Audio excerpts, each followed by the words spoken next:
Testing, testing, testing, testing. Merry Christmas.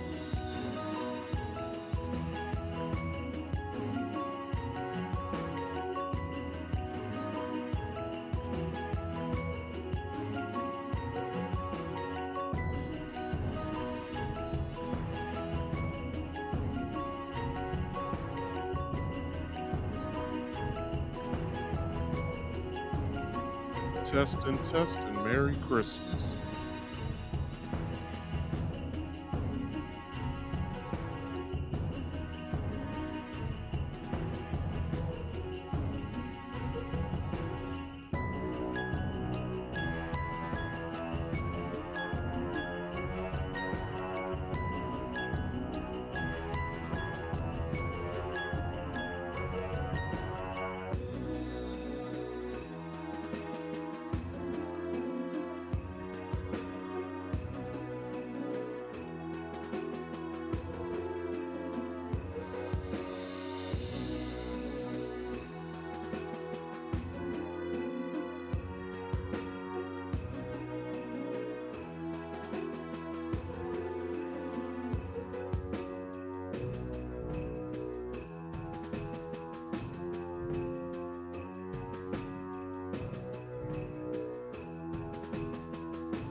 Marcus Speaks.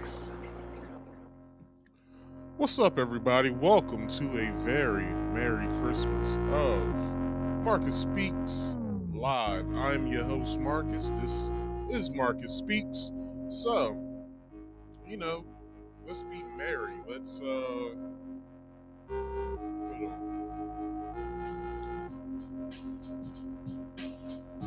Let's be merry. Let's get this show going. Let's do what we know that we're here to do, and that's to celebrate Christmas. Now, if you guys know me, you know I am Muslim. I do not celebrate Christmas, but for all the people who do, this show is for you. Nothing has changed from the show and how it starts, how I get down on here. So with that being said, let's get into some promotions. We'll start the show. My very first thing, please, if you could, if you are new here, subscribe if you are new here, like this video, and then share the video. And if you've been here for quite a long time, please like this video and share this video as well. What I would like to do with content.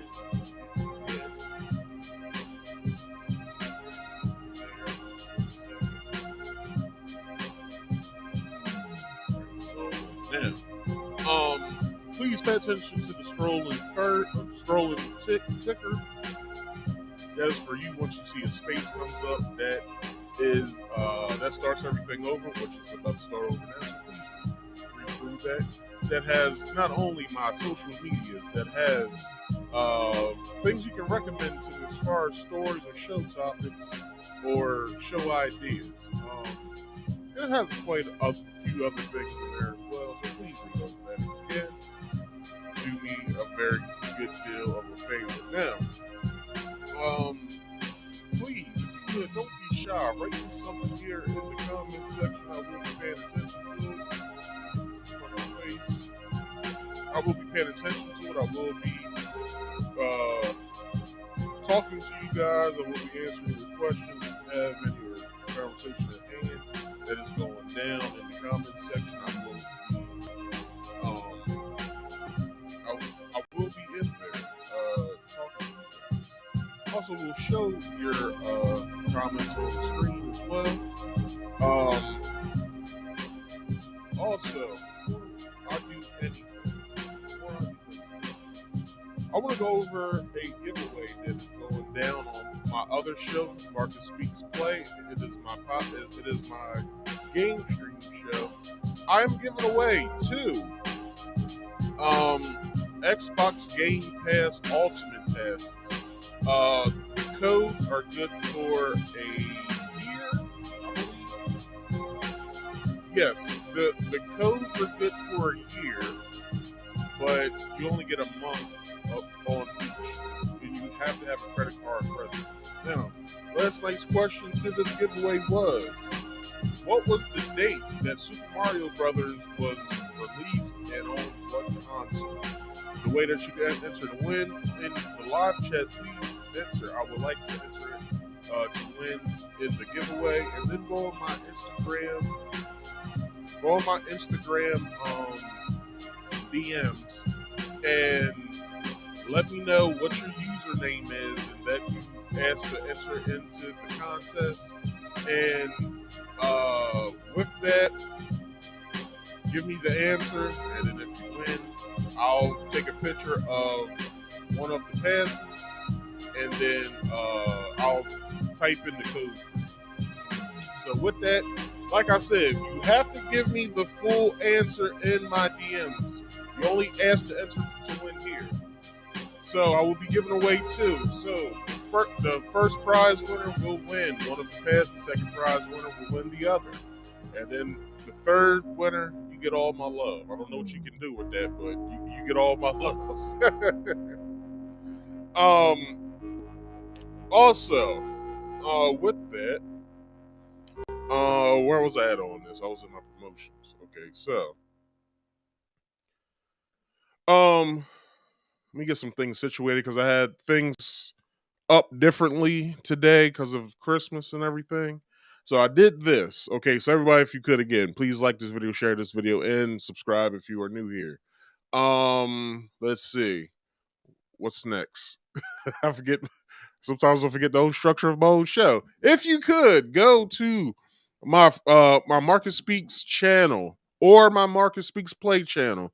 Both links are in the description box below. If you could do that for me, and subscribe to both. You can subscribe to either or on either channel. Doesn't matter if you subscribe to Marcus Speaks. Scroll on down till you see the thumbnail of Marcus Speaks Play. Hit that subscribe button and hit the bells on both to all right, and you can do that vice versa. All right. If you like to come up here and talk to me, today is the day. With my main topic, I will be talking about past Christmases that I've had as a child. Although I did tell you guys I am Muslim now, and I haven't been Muslim all my life. I have been a Methodist Christian for 21 years of my life. So, yeah, we celebrated Christmas in my household growing up. So I will be speaking about those past Christmases. And if you want to come up and share any of you guys' stories, you can. Please come on up.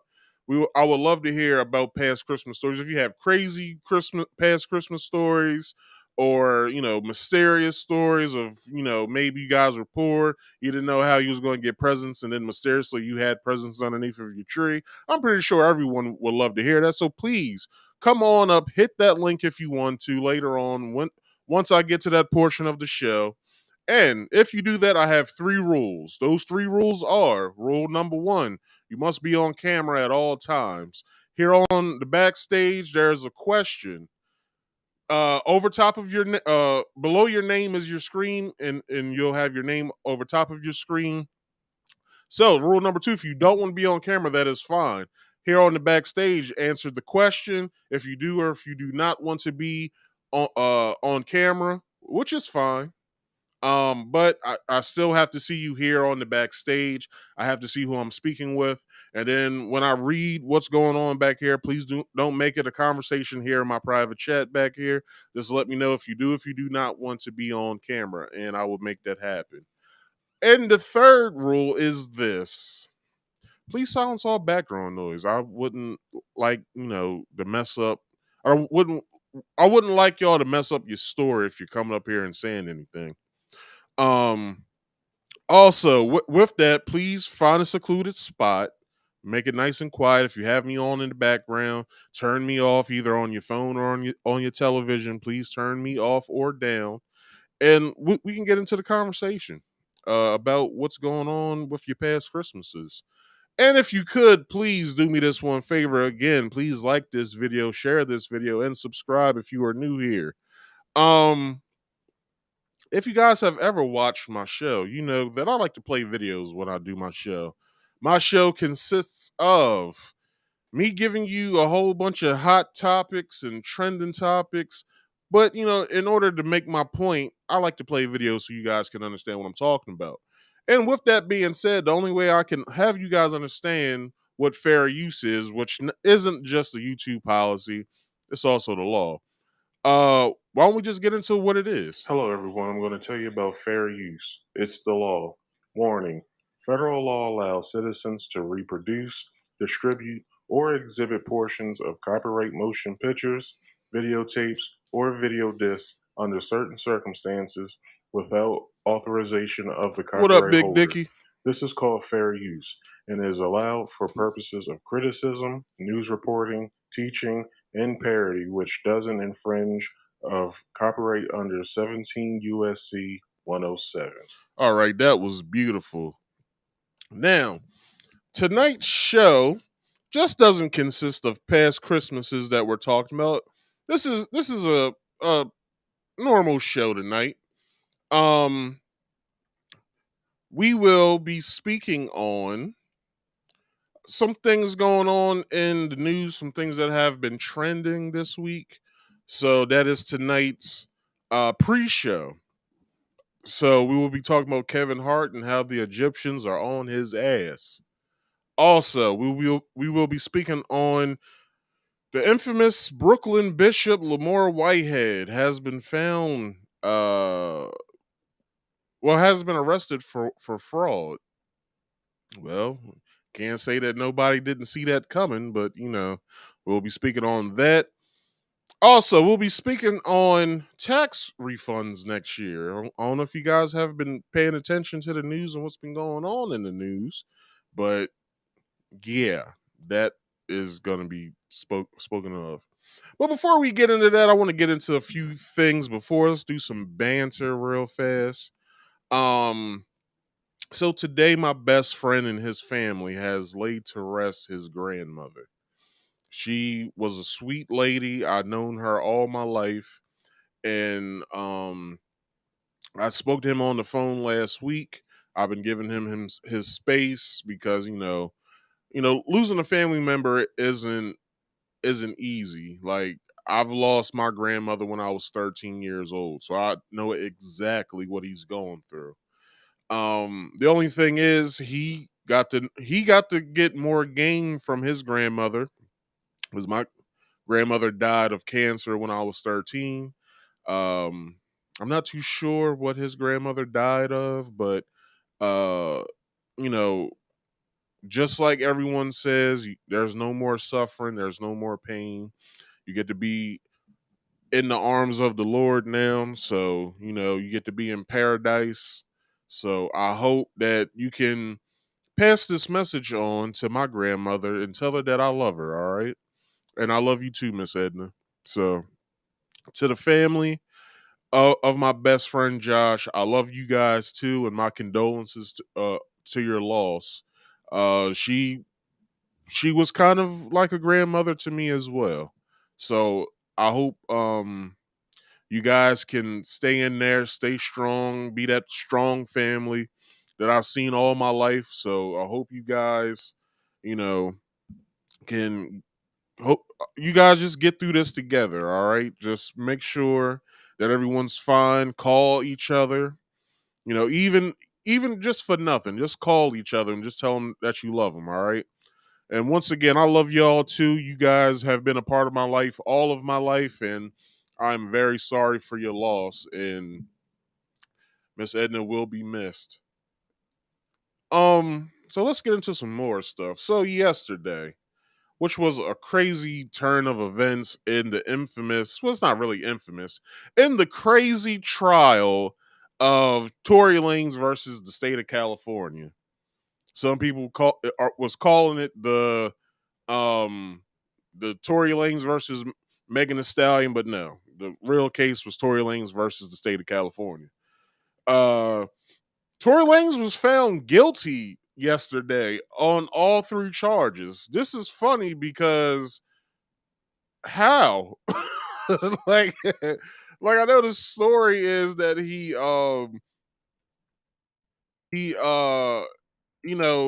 he shot Meg, but they're not really saying. Well, it was said in the it was said in the trial that yes he did uh shoot. No, hold on, I'm sorry, I'm getting my words mixed up. It was said that yes, that he tested positive for gunpowder residue along with Kelsey, but there's one thing that's being left out. They also said that Tory's DNA wasn't found on the gun. So I don't know. So let's see. Tory Lanez charges. I'm trying to look up his charges. So Tory Lanez has had pled not guilty to assault of a semi-automatic firearm carrying a loaded unregistered firearm in a vehicle and discharge of a firearm with gross negligence, according to prosecutors. But I want to know what his charges were. Blah blah blah blah. Yep. Mm-hmm. She did something. She said what she said. Yep. What's his charges? They're not saying what his charges are. Let me see if I can find something that has his charges. Pled guilty for all charges of shooting. Let's see if they have it. Um,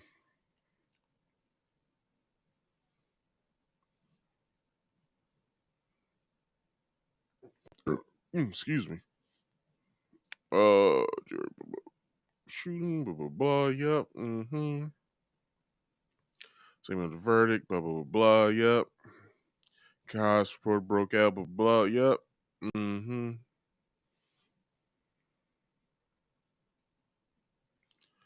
Why can't I just get a list of his charges?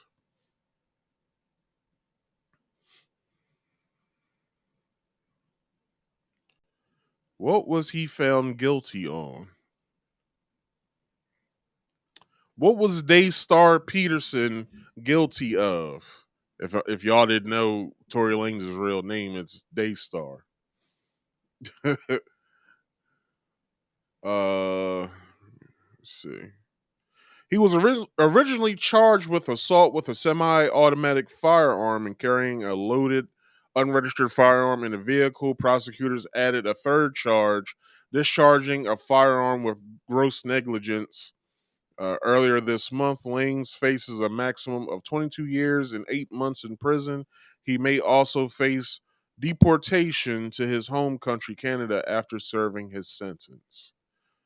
So he has three charges, which is assault with a semi-automatic firearm and carrying a loaded unregistered firearm, as well as discharging a firearm with gross negligence.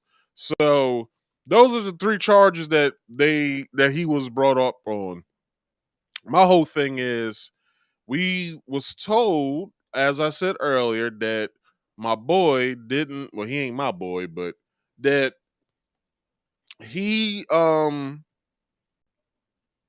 that there was his DNA wasn't found on the gun. So then we get into the whole fight situation between Meg and Kelsey. And the whole fight, I would say, started after Tori said to Kelsey and to Meg of him saying, not only am I fucking around with you, Kelsey, I'm also fucking this bitch, Megan, or whatever. And I believe that's how the fight started out between Kelsey and Meg, which, I said last week, Meg proverbially, metaphorically, literally, and I forgot the other one that I said, shot her own self in the foot. But, with Kelsey pleading the fifth, it so happened to be that possibly Kelsey shot Meg, but who knows who the hell shot Meg? You know what I'm saying?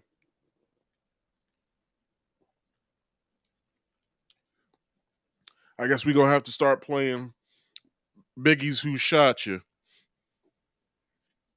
All right, that was a bad joke. I'm sorry, but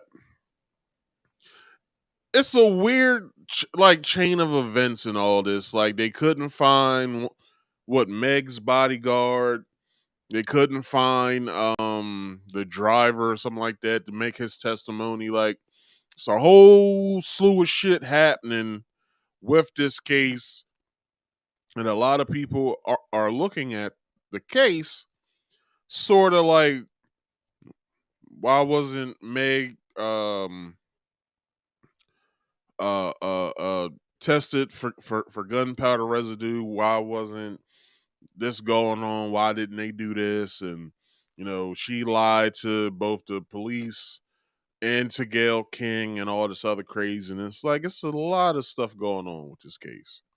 So Daystar will be serving his time in I don't know, maybe San Quentin or wherever the hell he's going in California. But y'all get your pens and your papers ready and send him some fan mail. He'll probably get fan mail for probably 3 years, and after that, people gonna start forgetting about him. So I don't know what to say. If you guys could, I would love to get some tissue to blow my nose. So just give me like a minute. I'll be right back.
All right, I am back. Um, I guess the music isn't playing for y'all. Yeah, I got it turned off. That's why. So let's go all the way back to the beginning.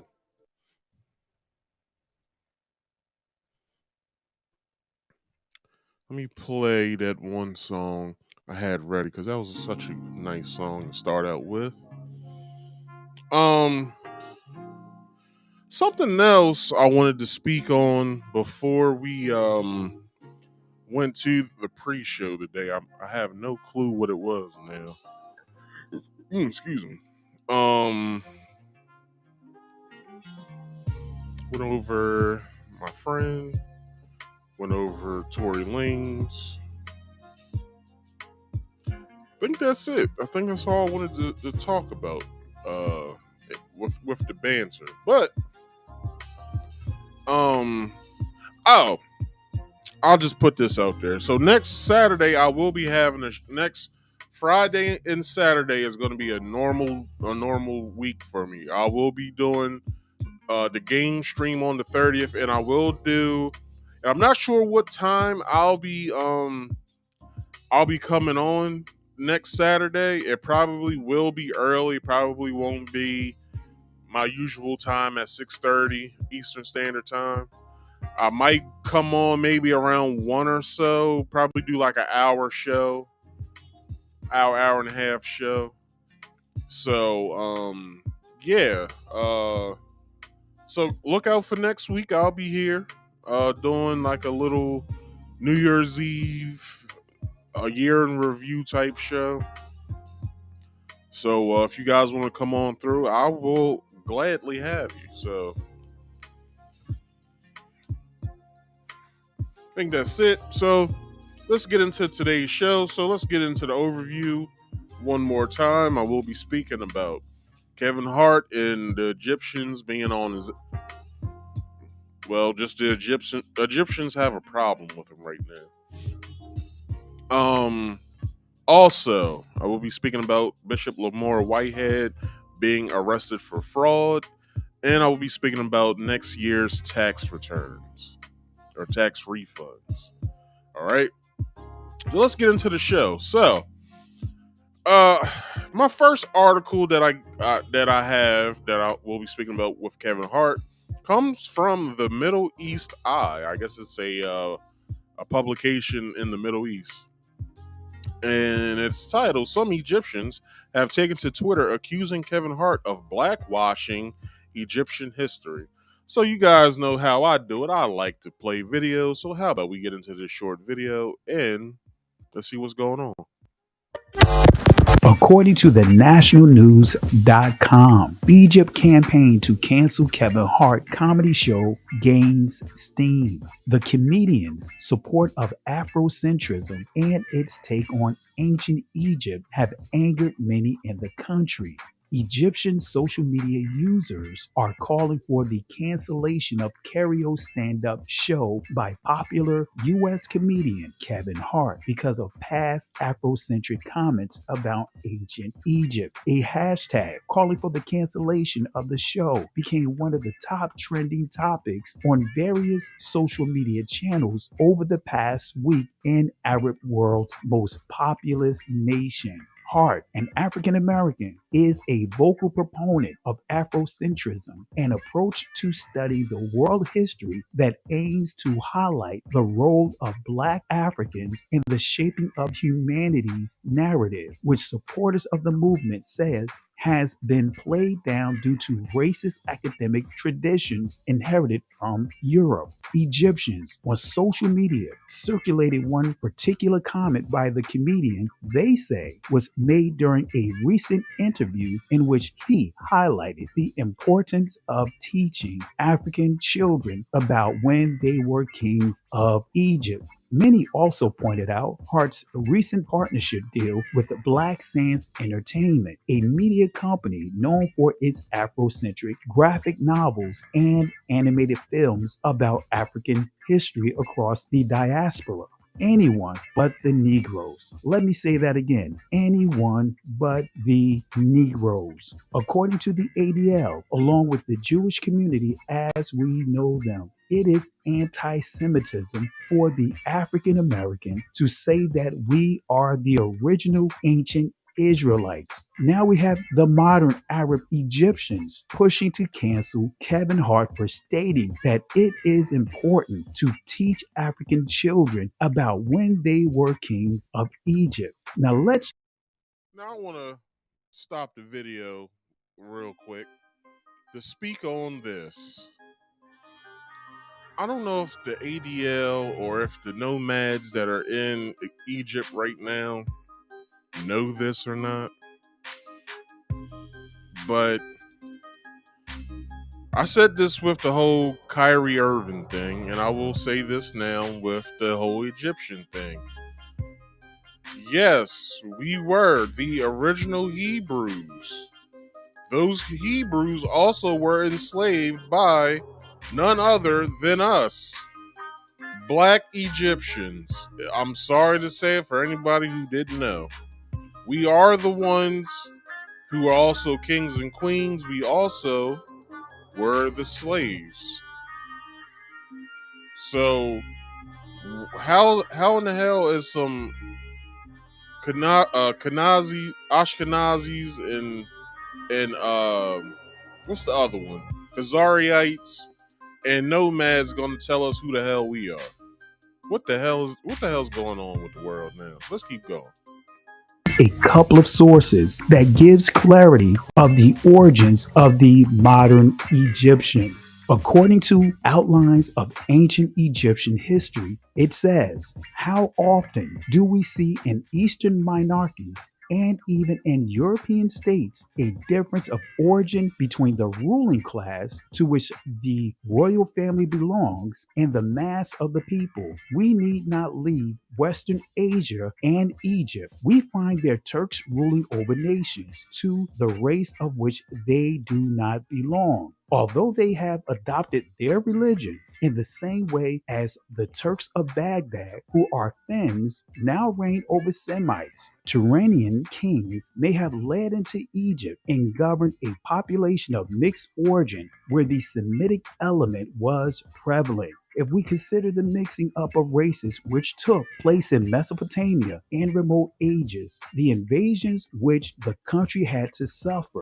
the repeated conflicts of which it was the theater, there is nothing extraordinary that the population coming out of this land should have presented a variety of races and origins. This is coming from the Journal of Cambrian Archaeological Association. It says, Mr. Baldwin draws a marked distinction between the modern Mohammedan Semitic population of Arabia and their great Cushite, Hamite, or Ethiopian predecessors. The former, he says, are comparatively modern in Arabia. They have appropriated the reputation of the old race and have unduly occupied the chief attention of modern scholars. What's Now, before this slide goes away, I want y'all to pay attention to certain names that this narrator has went over.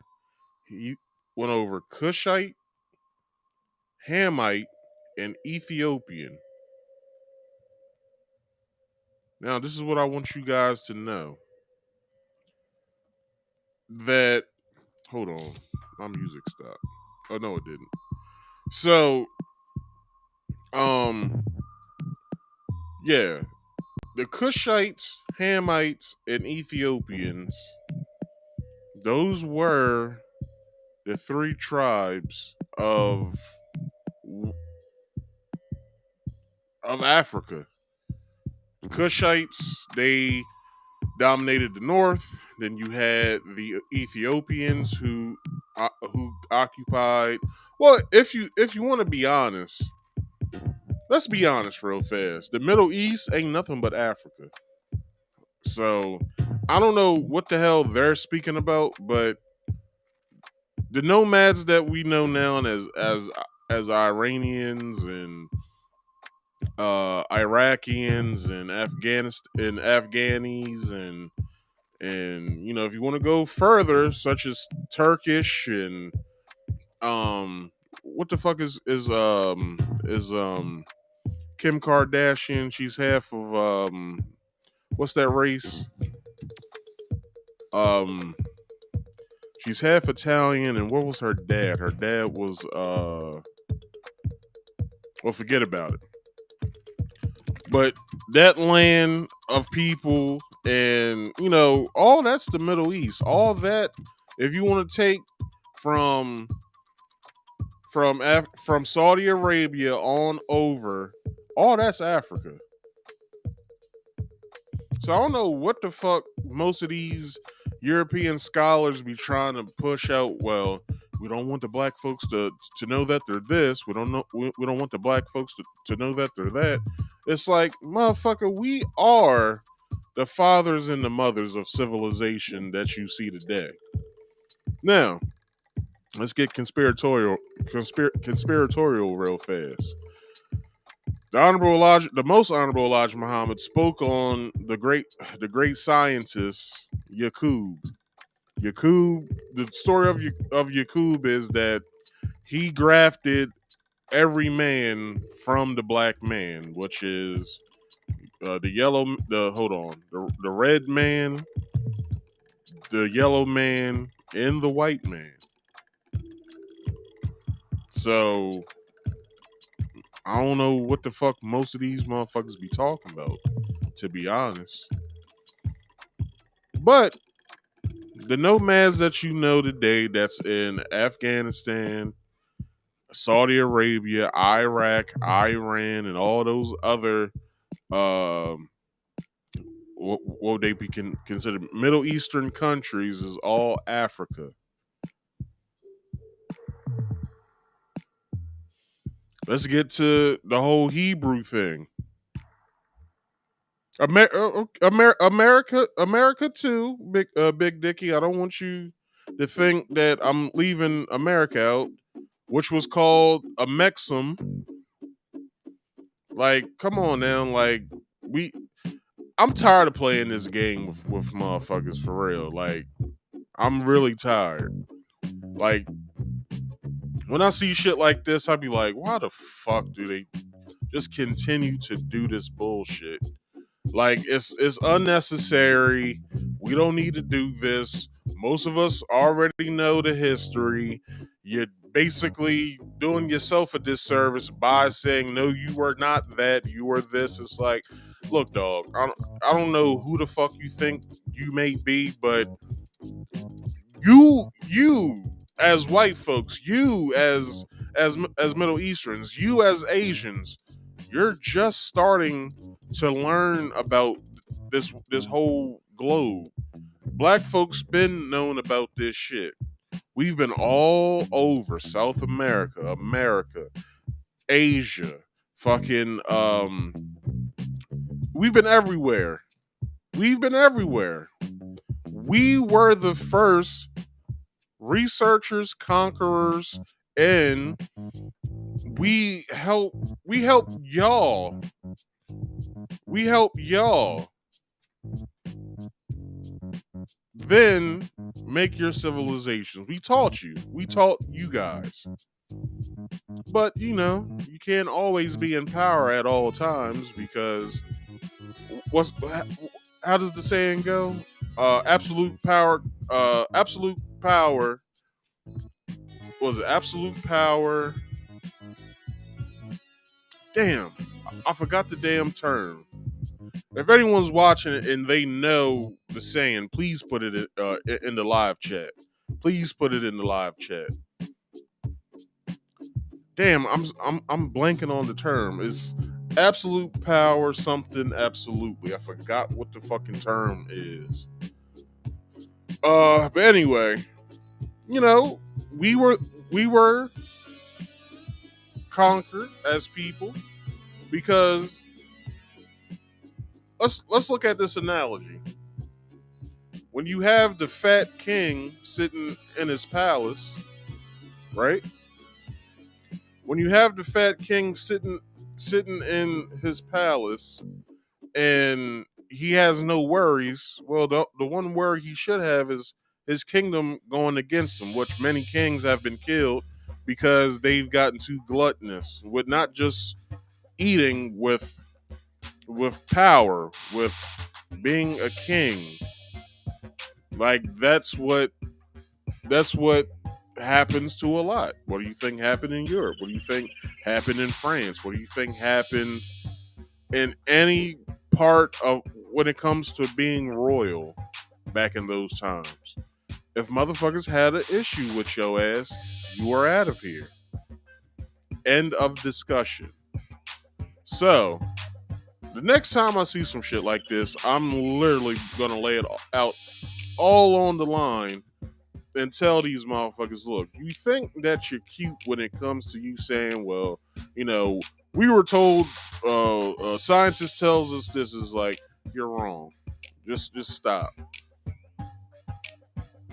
Like, you may think that, there's a lot of you here, but you got to look all over this fucking world. Black people are there. And black people were there even before you got there. Should we bring up Australia and how when the Australians, which was a prison colony of England, should we bring up when they got there, they killed off damn near every single Aboriginal that was there? Let's not get into America. They tried the same motherfucking thing too. Until winter hit. And these motherfuckers started looking a little stupid and a little green around the gills. They was like, oh shit, we need these motherfuckers. They know the lay of the land. They know what to do. Anyway, let's continue. Thoughts. Before you post your comments, click the like and subscribe to the channel. Alright, I can't play that because that is copyrighted material. Now, let's get into the article.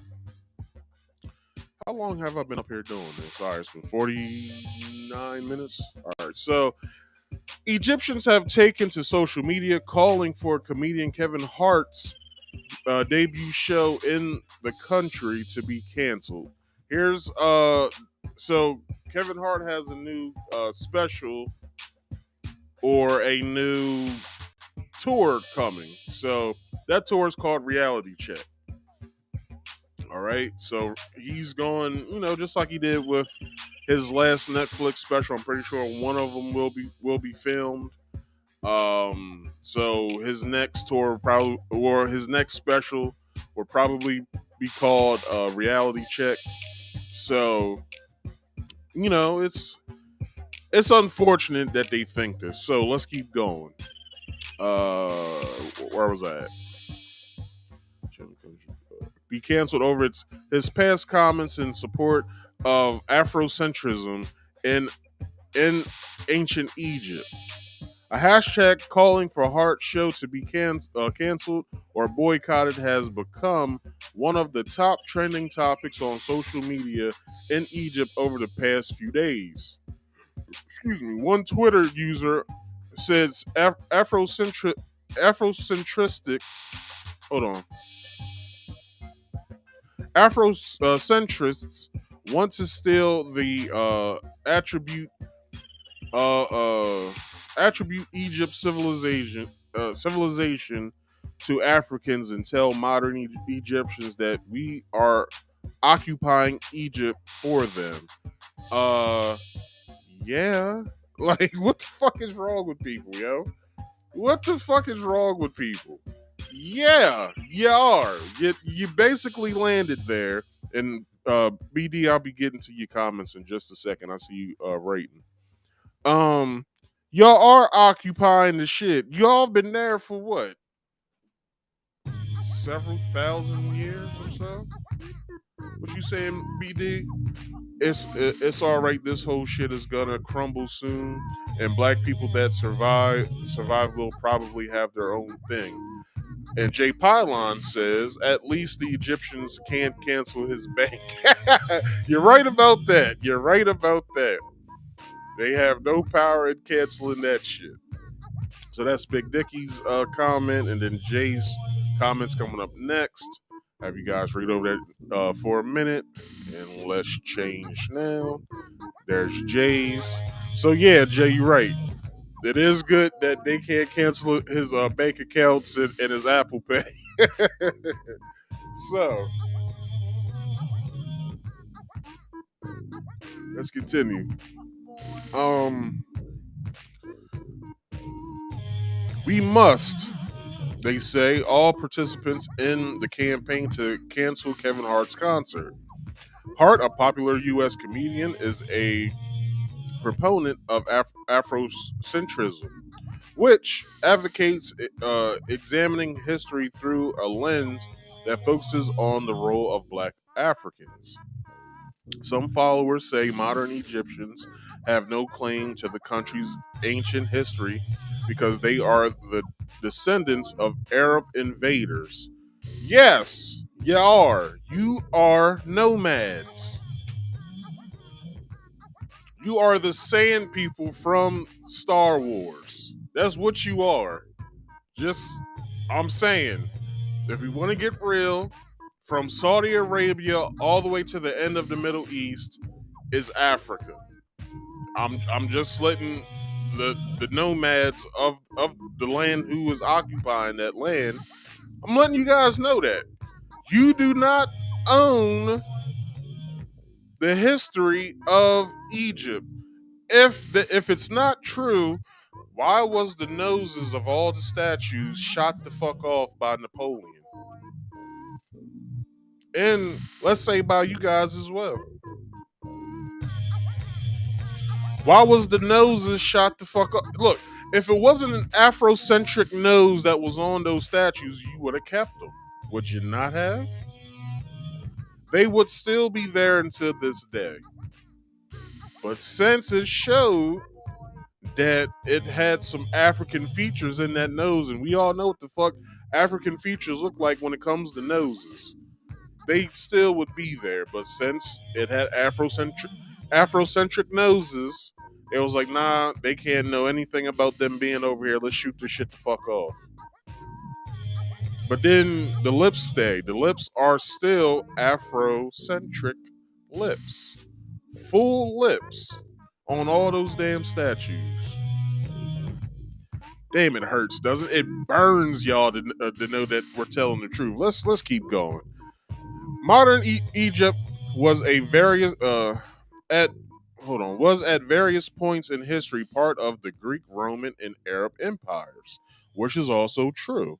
But that was towards the end, like the very end, like it was so far at the end.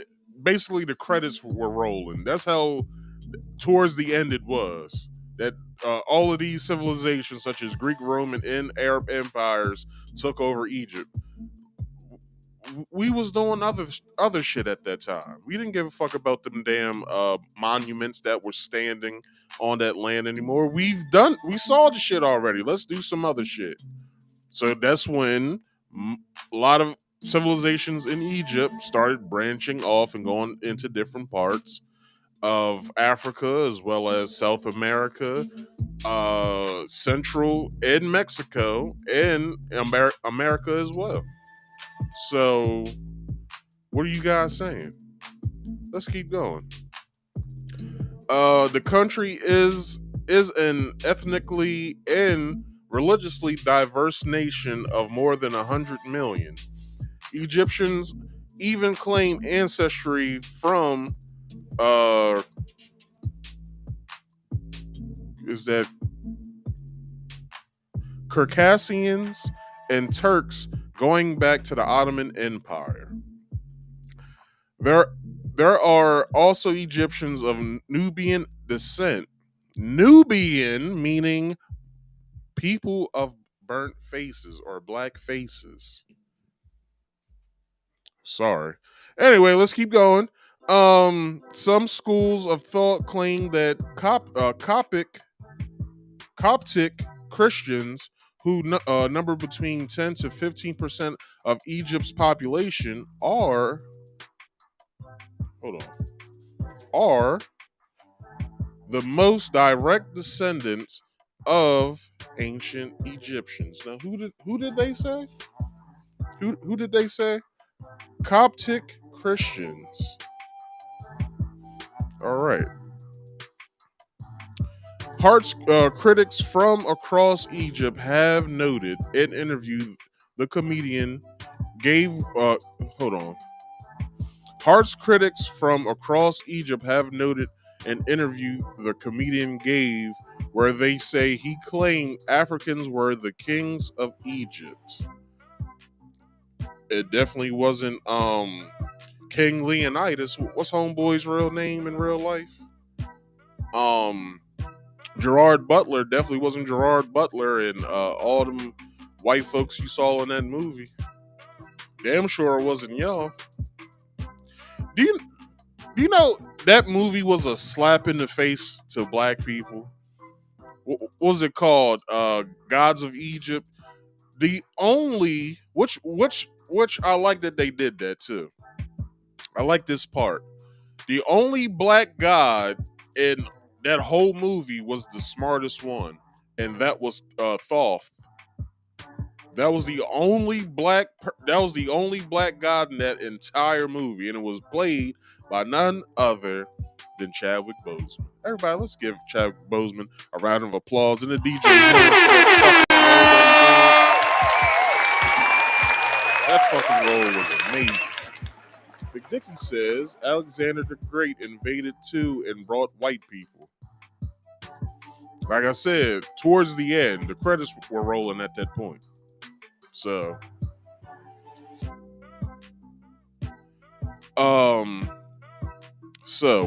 where was I? We must teach our children the true history of black Africans when they were kings in Egypt and not just the era of slavery that is cemented by education in America. Do you remember the time when we were kings? Question mark. The remark that has been slammed on Twitter. One user said, "You aren't welcome to Egypt. Egyptians aren't Africans. We're the real builders of the civilization, no one else." Hey, Nomad, what the fuck are you talking about? What did you build other than sand castles? Let's be honest. That's how do you think how do you think people, or where do you think people got that from when we go to beaches? We build sand castles. Because y'all was doing it before we were. It's a whole bunch of it around you. That's the only thing you can really do. Now I'm fucking around at this point, but still, I'm saying that's the only thing around y'all right now. Like, didn't Anakin Skywalker hate sand because it was coarse and it gets everywhere Anyway, I'm bullshitting at this point. Let's keep going. The Afrocentric is just a lie. They're liars. Egypt is our land, not the Africans. Yusuf Othman, a popular Egyptian actor, even took to Twitter this week to explain his understanding of Afrocentrism and refute its position on Egypt. Many Egyptians criticize Hart's financial banking of an Afrocentric animation series by the company Black Sands Entertainment.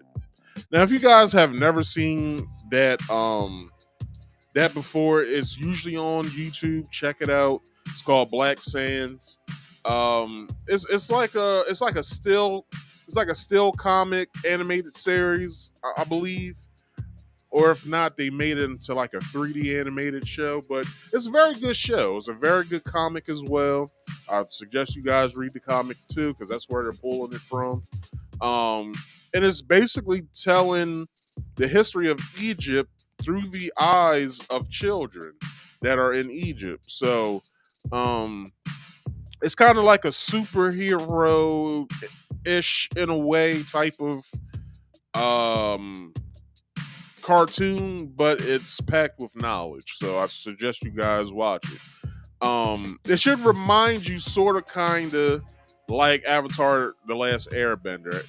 Like that had a lot of like Asian history, Chinese history in it. So I suggest you guys go ahead and watch Black Sands. So ending this is which some have accused of blackwashing ancient Egyptian history. I don't know how you can blackwash history that is already ours, but you know, some black people are tired of having this fight with motherfuckers that don't know shit for the simple fact that y'all don't know shit. So why should we sit here and be all up in arms saying you don't know what the fuck you're talking about? It's like, nah, it's like I'm really getting tired of doing this shit every 3 to 5 years doing this shit. I'm tired of it. Like, I'm really tired. It's to the point where I said I'm going to put this shit all on the line one day and be like, this is you, this is us. And that's it. So, with this is a scientist that makes a shocking discovery that Egyptians were black. It's 3 minutes. So, let's get through this 3 minutes and listen exactly to what this white dude has to say. This is going to be a very controversial video because of its ongoing debate. But I still don't understand why some people are still debating on this. I think there are some reasons to that, and I'll get to that in another video. But in this one, we are going to watch a short clip that will confirm what we as Africans have known for ages. Now let's watch the video. But the CT scan has one more surprise for Alejandro: Shammai's ethnicity. Well, they have just told me that Shammai had a Nubian feature, which means that their ruling family was probably Nubian, and that was unexpected. Examining Shammai's anatomy closely, the thickness of his bone and the shape of his nasal cavity, the anthropologists think he was a black African, likely from neighboring Nubia. A huge revelation that challenges the prevailing image of the Egyptian ruling class. We always thought the ancient Egyptian elite were Mediterranean type, and in this sense, Shammai is representing the society of the frontier, in which different ethnic groups were mixed. At the end, it doesn't matter the color of your skin. Shammai was Egyptian. The archaeologist in the video is Alejandro Jimenez Serrano. He and his team found a tomb on the western bank of the Nile, opposite Aswan. And as you might have heard, the mummy was called Shammai. So who was Shammai? Not much is known about him, but the little that we know is that he was an ancient Egyptian official who later became a vizier towards the end of the 8th dynasty during the first intermediate period, and his time in office is somehow interpreted as a sign of extreme weakness of the central power. And as you might know, ancient Egypt was in decline during the two intermediate periods in its history. And Mr. Jimenez Serrano just discovered that as far back as the 8th dynasty, the ruling class had Nubian features. And he finds this on. Now I want you guys to look at this painting, right? Hope you guys know that over the years, if you go to Egypt and you go inside the pyramids and stuff like that, that you'll see basically people that's on the walls that have like brown skin or so. Which, you can look at it like that, but before then, before they started to change the look of the people, all those people were black on those paintings. So, if they weren't doing that, well, if they had to do that, then why? Like, why did you have to do that? If you are the true people of this land, why is it that you have to change what the people looked like? You were there. Your ancestors were there. You should know. You should know that through the ages, your ancestors were there. Your ancestors were either pharaohs or they were slaves. But, you're changing pictures and all kind of shit. Kind of like the same shit that they do with Jesus. They say Jesus had a hair of lamb's wool, face of burnished brass, which is basically black when you think about it. If you burn brass, it turns black. So I've never seen a fair-skinned. I've never seen brass turn white when burned. But I'll be wrong if I say that. But anyway, let's keep going. Expected. That's really telling, don't you think? Before we continue, kindly leave a like and subscribe to this channel where we talk about African history and everything concerning Africa. Thank you. This discovery is obviously significant, and some of you might try to debunk this by saying that Africa never had a civilization and that we should stop our obsession with Egypt. But all you have to do is listen to Mr. Jimenez Serrano and the evidence he is pointing out. He is clearly an expert that is telling you the obvious truth, and even he himself was disappointed in his findings. As a point of clarification, Africans are not obsessed with ancient Egypt. We just want the rest of the world to acknowledge Africa's history and give credit where credit is due. There are hundreds of African kingdoms to be explored, and ancient Egypt is just one of Africa's great past. It's not a conspiracy, but they will rather credit our achievement to aliens or label it unknown rather than give the black. Ain't that shit fucked up when you watch Ancient Aliens? You got a whole bunch of not archaeologists, I don't believe, but science. Let's just say scientists, just for broader measures. Got scientists sitting there pontificating about how aliens came down and gave all these people of Egypt the technology and blah blah blah blah, and it's like, I said, well, I've never been called an alien before, but I'll take it if it comes in the form of my ancestors way back when creating shit. Yeah, okay, cool. Right, I'll take it. But I find ancient aliens to be very disgusted when watched, because it's like, damn, black people can't have shit. Like, why can't we ever have shit? Like, it was all us. I'm sorry, it's all us. I know some people who are like, well, you're lying. It's like, nah, I'm not. Like, it's like, you just got to do your research. Hell, it's a lot of black scholars who have done research on this. Most of them went to Egypt and met with top scientists and stuff like that. And it's like they found out as well. Oh shit, these people had dark melanated skin, like me. Like Jesus Christ, we were pharaohs. We were also, if you want to look at it too. Sorry, to the Jewish community, we were the black Hebrews that they enslaved as well. Shit happens, all right? Shit happens. Look, to the Egyptian community and to the Jewish community, this makes you feel any better. Black people enslaved other black people here in America as well. If that makes you feel better about this whole situation, there's a caveat for you right there. You can put that up in our faces, be like, that's the reason why y'all enslaved each other over here. And I would say, yep, we did.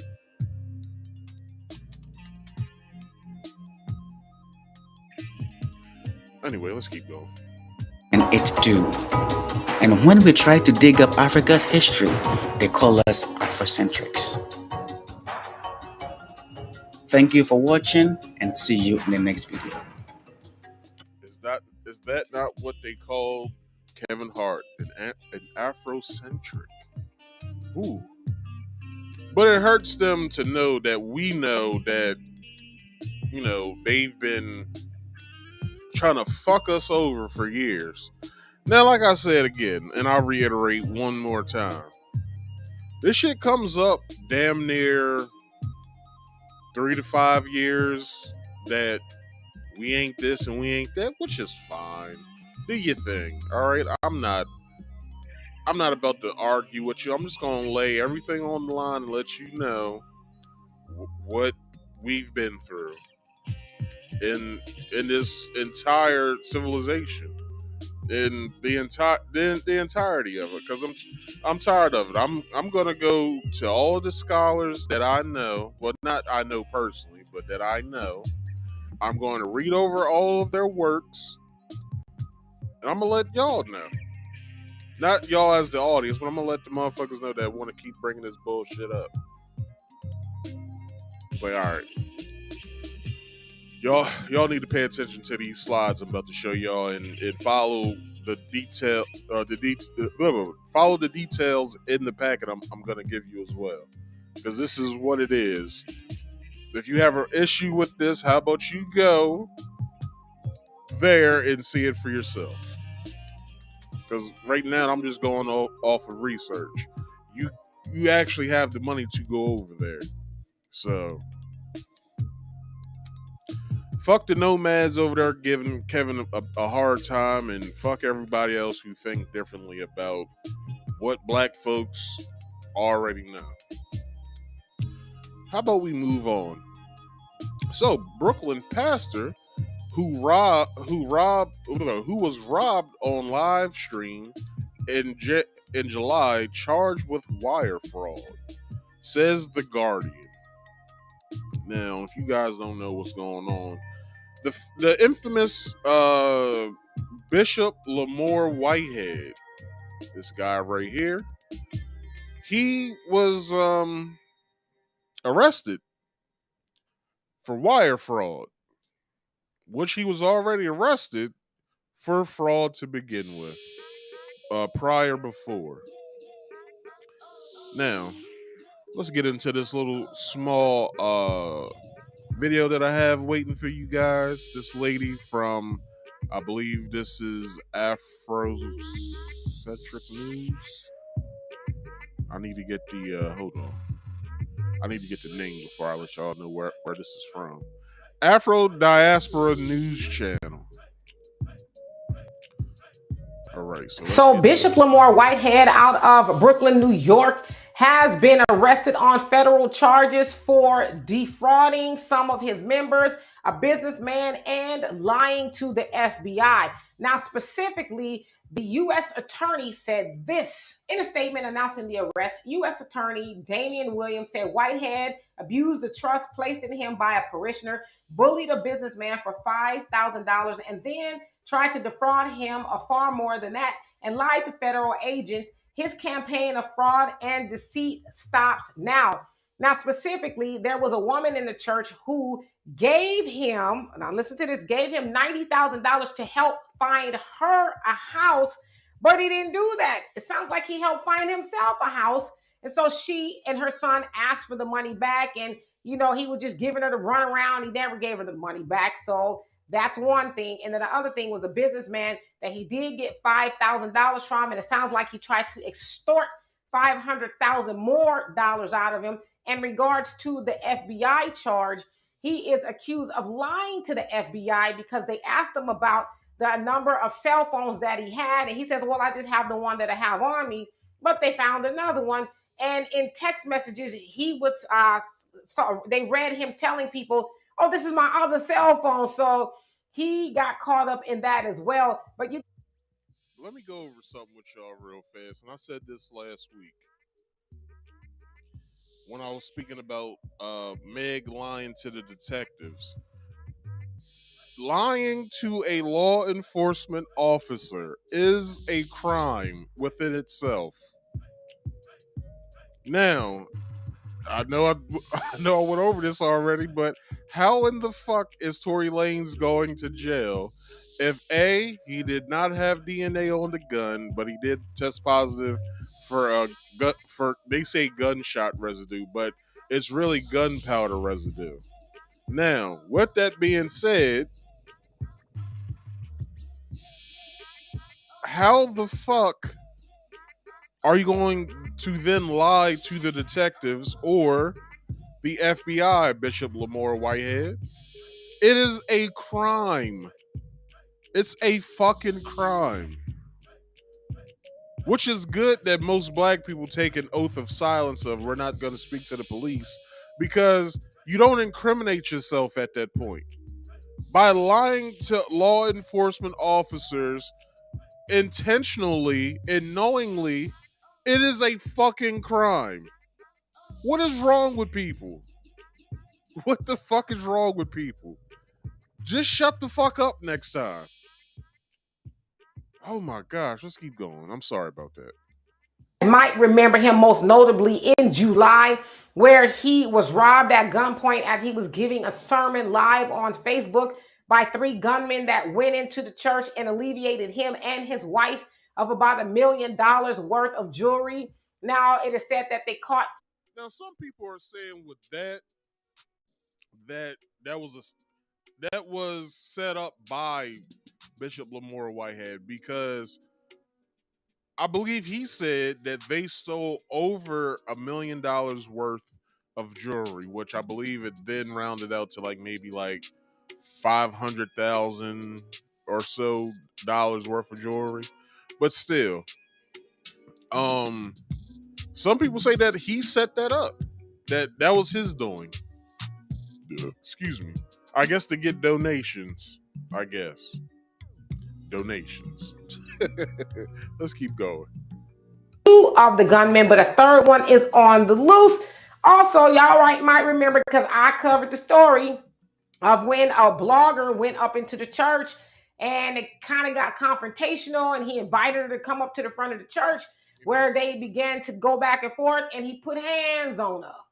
Laid hands on her. Nah, he put his hands on her. He low-key kind of choked. But I believe it was for good measure, because he said that the woman was going towards his newborn daughter and his wife. So if that's the true story, then the lady had it coming to her. But if that's not the true story, then shame on him. But we weren't there, so we can only speculate. Let's keep going. Route. And also, he was known for driving the Bentleys around and standing up in front of the church with the Gucci and the Louis and all the other stuff I can't pronounce, along with his wife, right? So they're very flashy. And it's also been said that the members there of Tomorrow International Ministries, they don't got money like that, but he was getting it. So I guess we can kind of see how and why he was getting the money, because it sounds like he was the A fool in their money will soon shall part. Now, from what I understand, his church was smack dab in the hood. and he was doing prosperity preaching, such as TD Jakes. What's the white dude that smiles all the time when he preaches? I forgot his name. He's from Houston. And Creflo Dollar.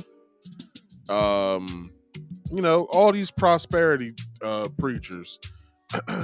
Which Creflo Dollar, this nigga, he told his parishioners, hey yo, God put it on my heart to tell y'all that he wants me to have a new private jet. See, the jet that I have now is fine, but it's this new one out that God wants me to get, and he wants all of you to donate that money to this cause, because if I can't go anywhere and preach, then because I don't have this new jet, then how would I get the word of God out? And these fools did it. A fool in their money blah blah blah blah. A fool in their money shall soon part. Anyway, but yeah, come on now.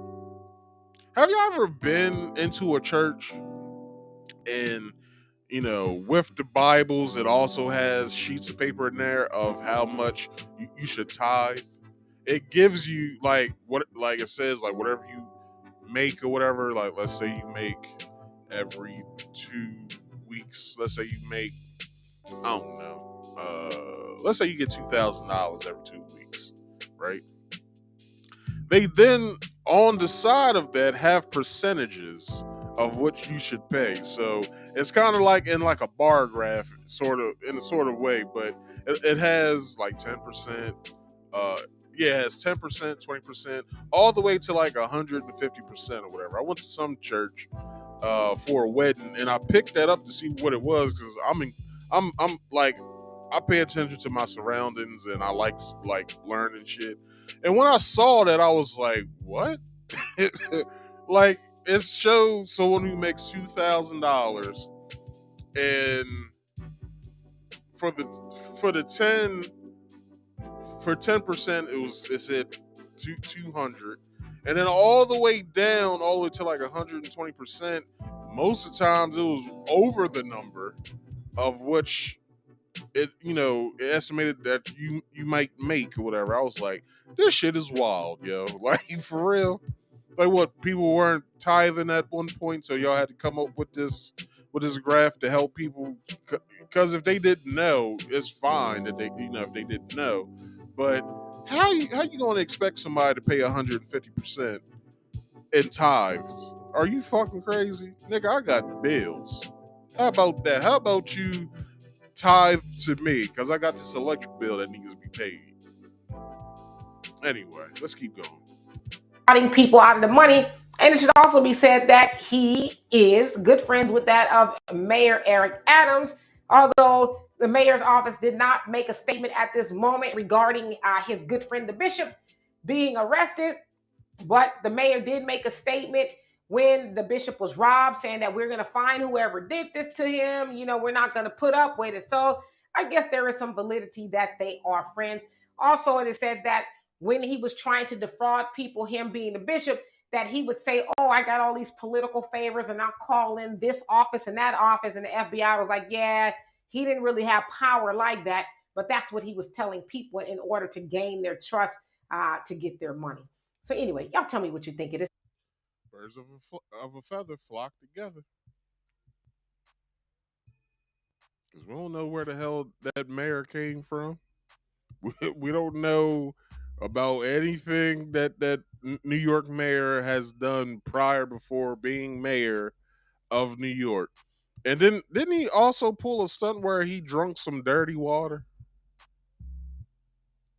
Anyway, I guess he was trying to pull the sheet, or pull the wool over the people of New York's eyes. But anyway, let's get into this article. So it says the Brooklyn pastor who made headlines when he was robbed of an estimated $1 million in jewelry during a church service being broadcast online in July, was arrested on federal fraud charges on Monday after he allegedly swindled parishioners. U.S. prosecutors in Manhattan charged that Lamore Miller Whitehead, 44, solicited money from victims, including $90,000 from a retirement parishioner, using threats or false promises of enriching them, but then pocketed the money for himself and sometimes spent it on luxury goods. These pastors ain't no damn good. I tell you, these goddamn pastors ain't no fucking good. Like, come on now. Like, you really gonna steal from an older person's retirement fund? Well, not retirement fund, but still, like, come on now. This person probably worked all their lives just so that they could retire, so they can then, dwell, that's the wrong words. Enjoy the fruits of their labor that they've done for like 30 to 40, 50 years or so. Like, this shit's crazy, man. Like, how you gonna sit there and steal from people, dog? Like, you got stolen from, you stole before, you learned from it, sort of. Then you're stealing from other people and then get caught back up on fraud charges. This shit's crazy. Let's keep going.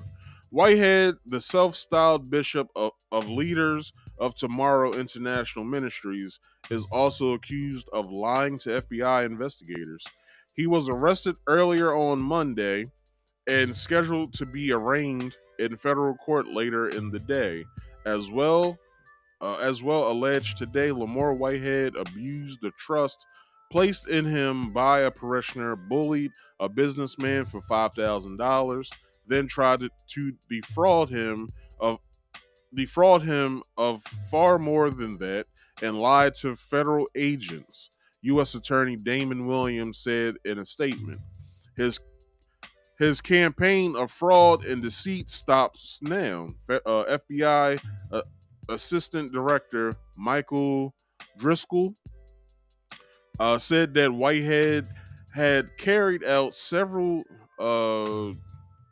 duplicitous schemes to receive funds from his victims and then misled investigators. 1 second. Because I've covered this dude. This is my third time covering this dude. The first time I covered this dude, they said that he was a real estate agent. And that's where his lifestyle came from, was, buying and selling houses. So if you're buying and selling houses, sir, why are you then frauding your parishioners and businessmen? Makes no fucking sense. Does anyone have any answers for that for him? If he's a real estate agent, why in the hell is he then frauding people or making false promises? Makes no sense to me. Let's keep going. So, if you are willing to attempt to obtain funds through false promises or threats, the FBI will ensure that you are made to face the consequences for your actions in our criminal justice system, Driscoll said. The wire fraud and extortion charges against Whitehead each carry a maximum sentence of 20 years in prison. Jesus. Lying to investigators or making material false statements carries a maximum of 5 years. A lawyer for Whitehead, Dawn Florio, said that her client denies these allegations and promised to fight them vigorously. 2 men were charged in September with the armed robbery of Whitehead over the summer. The charges against Whitehead predate the robbery, which some of the alleged fraud dating back to 2020. A recent account by New York Magazine found that the robbery could have been casually connected to Whitehead's efforts to intervene in a shooting investigation in June after a Goldman Sachs employee named Daniel Enriquez, I guess that's how you say his name, was killed on New York subway train by a gunman police identified as Andrew Abdullah. Abdullah's aunt, also one of Whitehead's parishioners, had alerted Whitehead and asked for his help. The pastor then tried to broker an exchange between Abdullah, the New York City Police Department, and the city's mayor, Eric Adams. After his arrest, Whitehead had visited the suspect in police detention, arriving in a Fendi suit jacket and driving a Rolls-Royce sports utility vehicle. 6 weeks later, the so-called bling bling bishop was robbed at gunpoint by thieves who made off with his jewelry, including $390,000 Cuban link chain and a $75,000 Rolex. Local news media then dug up Whitehead's prior criminal history, including a 2008 identity theft conviction for which he served 5 years in the state prison known as Sing Sing. They also discovered a 2001 civil claim for $90,000 that now appears to form part of the federal indictment unsealed on Monday. Soon after the robbery, Whitehead was interviewed by the rapper Fat Joe, who pinpointed the bishop's predicament. It's kind of messed up that you got robbed, but people don't believe you got robbed, he remarked. Whitehead, the magazine noted, counts a number of legit hip hop connections. Foxy Brown is his cousin. 50 Cent once spoke at a church event he had organized in a run to replace Adams as the Brooklyn Borough president last year. Whitehead said he had bonded with Adams over his father's killing when he was 15. Everybody looks at the man as a mayor. I look at Eric differently, Whitehead said. I look at him as a person who helped save my manhood. But he denied that the attempt to broker a deal between Abdullah and the police was criminal justice showboating. It's not about loving the camera, he told the magazine. Just because I'm dressed for the day and have a Fendi coat on, I'm not supposed to be a pastor. I represent that. I represent that with Jesus, you can come through the storm. I think I should get the front page. You don't hold on. I think I should get the front page. You don't think I should get it. I think I was the face of the year. Yeah, now I'm a fraud fool, but still, it's like no matter whatever his connections are with Eric Adams or 50 Cent or Foxy Brown or what have you. Foxy Brown hasn't came out and said that y'all are cousins. 50 Cent hasn't came out and said, yeah, I did a church event for him. So we can only take that, as the young kids say it, as cat. So I ain't got no remorse for him for the simple fact that he's stealing from old folks. So, hey, man, I guess you're going to have to do that 45 years. Unless they're going to give them to him consecutively, basically saying they'll give him 25 and he just does that. Whatever. But they said each charge brought 20 years plus the 5 years. That's 45 if you're doing the math, but who knows if they'll make them do it consecutively, whatever. But yeah, that's that though. That's that story. Let's get to the last story of tonight of the pre-show, and that is: don't bank on getting your tax refund quickly. IRS cautions, told by CBS News. So, the IRS is cautioning U.S. taxpayers to not bank on getting their refund by any specific date when they file their returns in early 2003. The tax agency recently said some returns may need extra time to review and thus could take longer to process. Um, let me stop right there. Do y'all remember Biden saying that they will be auditing anyone who gets $600 or more into deposited into any of their accounts? Does anyone remember that? Well, that was done last year, or this year, I believe it started. Is going to take effect next year. Does anyone not know that? So that's why this is happening. By y'all, by him saying, because inflation's up and all this other bullshit, like that's why he's probably doing it, which is wild. But let's keep going. The alert comes as millions of taxpayers are still waiting for their returns to be processed from prior filing seasons. With an already massive backlog at the IRS growing even larger in the past year, according to a government watchdog agency.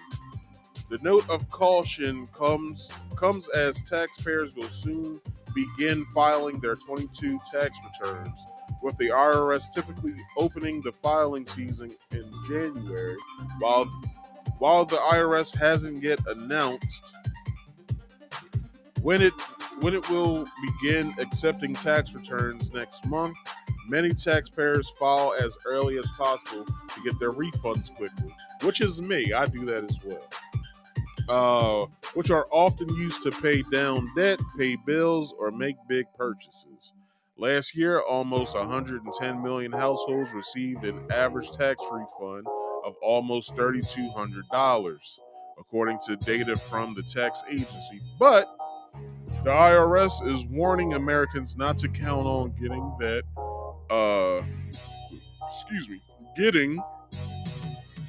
check by a specific date in early 2023. The IRS cautions taxpayers not to rely on receiving a 2022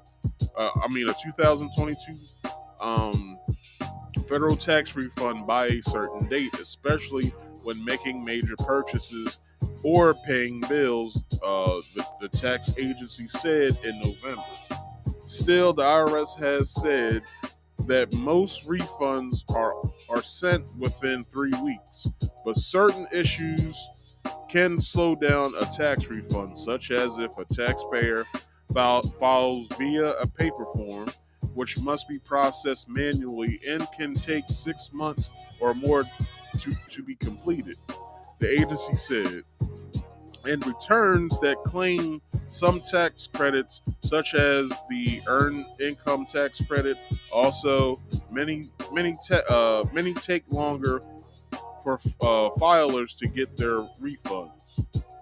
Now, the only time I ever heard people getting a tax return late is because most business people I know, they don't file until like the last minute. This is for the simple fact is because it's a fucking hassle. Because most of the time, they gotta pay any goddamn way. They never really receive a tax credit or anything like that. Like they usually have to pay out or whatever. One of my ex-girlfriends, she was a real estate agent or whatever, or she owned rental properties, and I asked her, does she usually have to pay each year? Because she does work a job. So I was like, do you have to pay every year or do you receive money? She said it always depends on what the fuck's going on that year. She was like, usually I have to pay. Sometimes I might get something. She's like, but usually I have to pay. So I said, damn, that's fucked up. But you know what I'm saying? But I wanted to bring this to you guys for the simple fact that I don't want you guys looking forward to, getting a certain amount of money next year. Now, here's another part of this, and I want this kind lady right here that's about to come on screen to uh, clarify what I'm saying and tell us something else of what's happening next year. Take it away, white lady. You know, COVID brought with it masks, social distancing, and remote work. It also brought stimulus checks, a $3,600 child tax credit, and an extended earned income tax credit. A lot of folks cashed in, but this year, time is rolling back to pre-COVID tax laws. All those things are not going to happen now for 2022 currently because the tax law reverts back to pre-COVID. So it's a really good time to prepare yourselves for potential refund shock, and also to see if you can take any action now to make a difference come tax season. Now, to avoid that refund shock and having that kind of have your face kind of doing that, you can do a mid-year tax assessment. You can go to a tax preparer to do this, or you can just do it yourself for free. Check this out. Jackson Hewitt has a free tax calculator. Most of us file a 1040, for example, but there are also helps for self-employed folks if you have estate tax impacts. I pulled up the 1040 calculator since that's what we mostly use. They make it really easy. You're just plugging in numbers. The hardest part of all of this is probably getting your paperwork together. Gather all your income documents, all your pay stubs, take a look to see what you have income through June, and then also look to see what you've paid in for tax. And if it's going to be similar for the second half of the year, you can double that to try to figure out what your refund is going to be. So if you need to withhold more taxes, or if you need to give more to your retirement so your taxable income is lowered and you don't have that refund shock, it's good to know that now instead of right before the end of the year. I put the calculator in the Two Wants to Know section for you. All right. So look for next year's smaller tax returns, basically. All right. So let's continue with this article. So the IRS is also cautioning that taxpayers may receive smaller refund checks in 2023 because of the expiration of many pandemic benefits that had been designed to help Americans cope with the crisis. That means millions of households could receive a tax refund shock when they file their 2022 returns earlier next year. The typical tax fund of almost $3,200 this year represented a 14% jump from the prior year, but the average check early next year may return to amounts received in prior years, around 2,700, according to the tax experts. I'm sorry, this damn mic's in my way. The last three tax seasons have been brutal for many taxpayers, with millions of returns caught in limbo as the pandemic posed a series of challenges for the IRS. The tax agency is hiring thousands of new employees intended to be better prepared for the 2023 tax filing season. Now, one second, because this music is too damn loud. All right, so what should you guys expect next year? Because I'm not a tax expert. I'm not a financial expert or whatever. I'm just bringing this information to you guys because you probably was rubbing your hands like baby, like, yeah, I'm about to get all that money next year, dog. Like, nah, it's gonna be slightly smaller. So basically, just expect for not an early return. You might, if you file in January, I usually file like early February. I usually don't get it until either the week after, if not 2 weeks after. So I probably won't be seeing mine until maybe like late to early March of next year. I said late to early. I mean early to late March of next year, if that. So yeah, to all the early the early taxpayers. Some people wait till the last minute until tax day on April 15th to file their stuff. But if you got it in you, you know, they'll let us know when to file. They'll probably start talking about it come either next week, if not the first week of January. They'll probably tell us when to file and everything and stuff like that. So, if anything, don't trust what the news tells you. Just go to a news source that you trust and get that information. All right, and make sure you pay your taxes. All right. Um, where was I?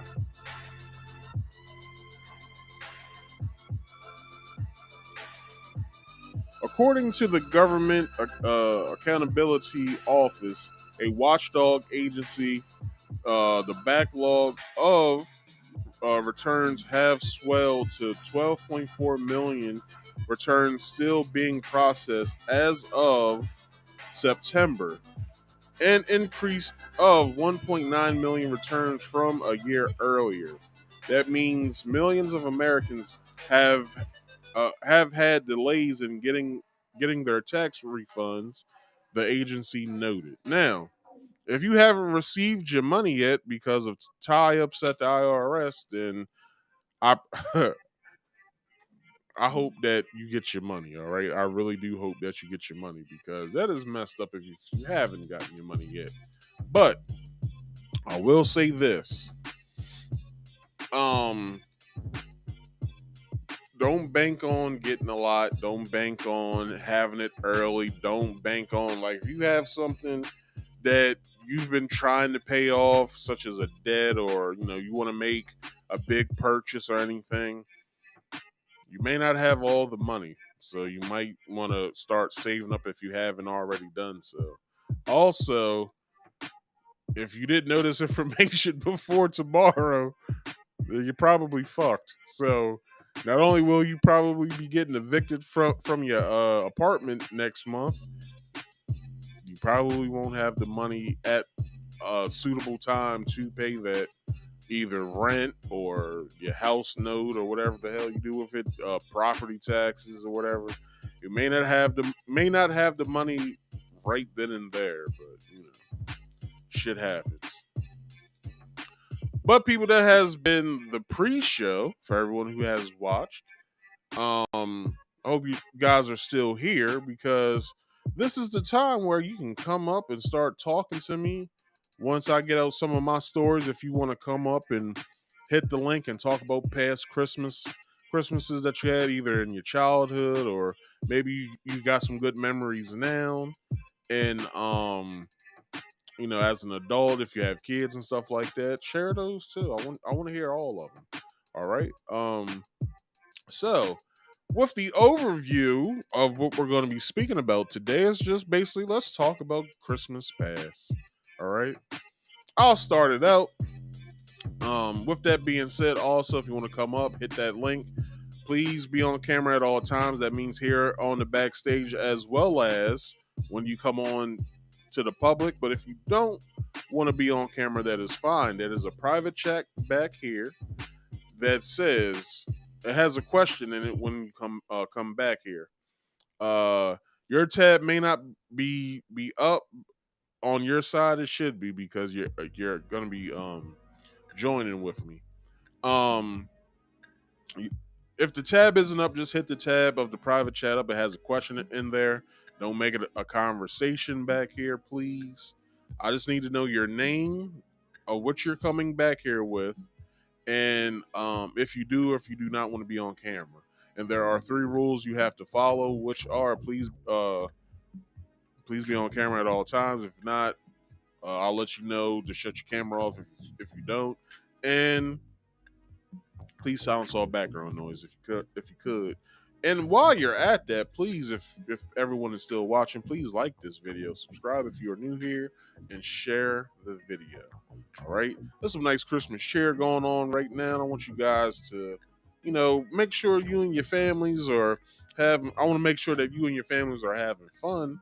Make sure you guys get some of that alcoholic eggnog in you if you're into that sort of thing.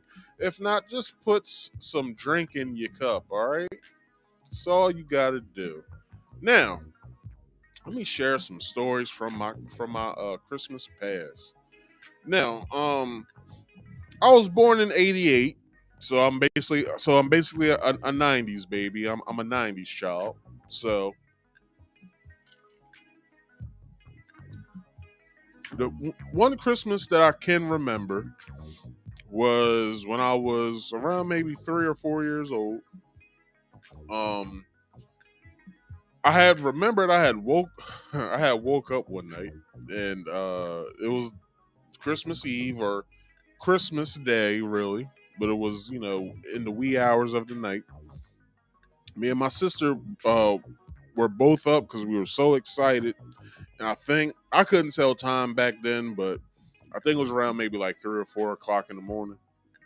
So we hear a whole bunch of talking going on because our room in the apartment that we were living in was all the way back uh, of the apartment to the right, I believe it was. So I don't know if my mom knows this, and I don't know if she's watching that. But mom, I got into some of them presents. You had got me a Batman toy that had Penguin with it. Yeah, I opened that. If you didn't know. But anyway, that was like weeks prior. But I had remembered that they were bringing in my mom and my stepdad, not my stepdad, but my godfather. They were bringing in my bike and my sister's bike, and we heard all this noise, and my sister woke up, and then I woke up, and we thought it was Santa, so we ran out into the living room, and we could see it was my mom with her coat on, saying, "Get the fuck to bed right now." And so we ran into the room. We ran back into our room, and we fell asleep as fast as we could because we didn't want to get a beating. And we woke up that next morning, and it had to be probably one of the best Christmases I had when I was little. I got almost everything that I asked for. Um, Power Rangers was big at that time, as I said before in certain shows. When Jason David Frank passed, or prior shows before when I got into my childhood, I was a big Power Ranger fan. So Power Rangers toys was all the wild back in 1993. So, um, you know, I got some of the action figures I asked for, such as the Red Ranger and the Black Ranger. I didn't get the Blue Ranger like I wanted, but stuff happens. But um, so that that's that story because as kids, we break all of our toys within the first 3 weeks any damn way. So most of those toys was broken. Uh, like 3 weeks after or so. So um, another story that I can recall, we had moved from that apartment. We were still living in the same area, or whatever. It was just a street behind us. We went from an apartment to a townhouse. So I remember when I was in either the second or third grade. So this is around the time when when the Power Rangers became ninjas or whatever, when they had the ninja powers or whatever. So all of those toys was all the while. I had went to go and see the movie. I had I already had Power Ranger action figures or whatever. But I wanted these ones because they all did something different. Like they all had some sort of like GI Joe action to them or whatever. So um I got all of them, even the Yellow Ranger and Pink Ranger. I remember getting that. I had got some new clothes. I also got I believe that year I had got a Game Boy. It was I asked for blue, but somehow they gave me red. I don't know how the hell that happened, but I had a red Game Boy. I had some games that came with it, such as Super Mario Land, and I think I had Kirby's Dream Land, as well as a Ninja Turtle game. I believe I got with it. So I'm playing my Game Boy. I'm happy. Me and my homeboys were outside playing because we all had uh, we all got remote control cars. So we was playing with our remote control cars, and we was having fun with that, and we all got new bikes, and we was riding our bikes as well too. You know how kids are. We get excited. We want to show everything that we got for Christmas and everything. So that was a great Christmas for me because my whole family was there, such as my sister and my sisters and my mom and my godfather, but as well my mom she was taking care of my god brothers, sort of kind of around that time. So um he was here with us as well, and he got some things. He was only, I believe he was like maybe like 1 years old, 1 or 2 years old at the time. So we was able to have him for Christmas, and he got everything that he asked for, and or everything that he could he could verbally say. But he got some good stuff as well, some new clothes and some new baby toys and stuff like that. So if Daquan, if you watching, man, Merry Christmas. Um, so another year, my fifth grade year, this is when I was not only into Power Rangers, I was also into Beast Wars Transformers. If you guys aren't familiar with this TV show, you guys should hop on YouTube after this live is done, type in Beast Wars, and have all the fun that you can, because that was one of my favorite shows, as well as this other show called Mummies Alive. I didn't get to get those toys, but I did get like this chariot car that they had in the show. I got that. I just didn't get any of the action figures, whatever.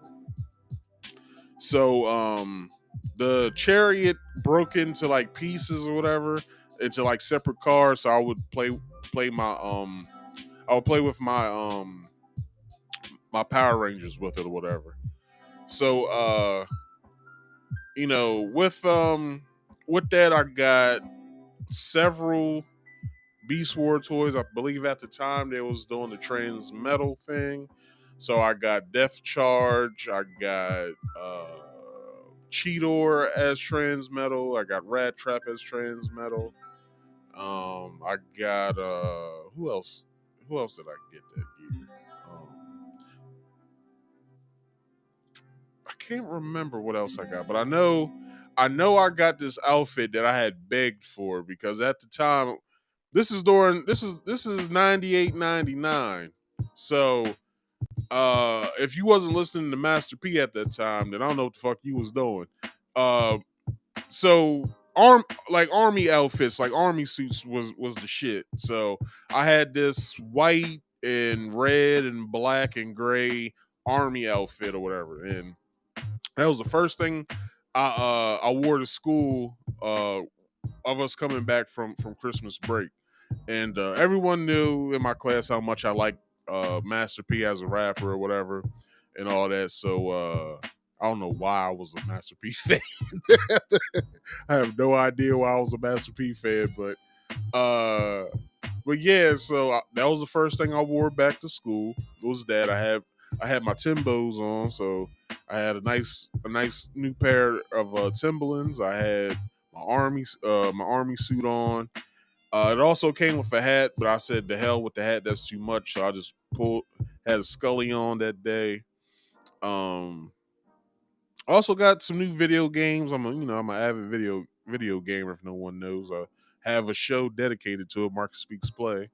Um, I think that was the year I had got my Nintendo 64, and I had got the version that came with Mario, which they don't do that no more. Like, bundles aren't a thing anymore. Like, well, bundles are a thing now, but like you got more shit with bundles back then. Yeah, Jake Paul, Mystical and Silk the Shocker and all that. Like, you know what I mean? Like, I wasn't a Silk fan, or a C Murder fan or a Mia X fan or anything. Like I like Mystical or whatever, and I like the song Silk had with Mystical, but I was more of a Master P fan for some reason. I have no fucking idea why. But I had got some CDs that year because I started getting into music or whatever. That was also the same year. My 5th grade year was the very same year I taught myself how to dance. That's something that no one knows about me. If you guys ever watched, I believe if you're subscribed to me, the video that sits at the top of my channel that says you think you know me, go ahead and watch that. You'll learn some stuff about me. If you're new here and you subscribe, give that video a view. You'll learn everything about me. You'll also see some old video footage of my family as well. What else happened? So my 6th grade year, wait, my 5th grade year, no, my 6th grade year, that was when Pokemon became a thing. Like it was this big explosion that people kids fucked with back then. So I got red and blue. I got blue for Christmas, and then my brother was supposed to give me red for Christmas, but he didn't get it for me until like I think I got it in like maybe February. So that was like a makeup present that he gave me. So, I was grateful for it. So I had got that. I got some new clothes. I had got some new shoes, which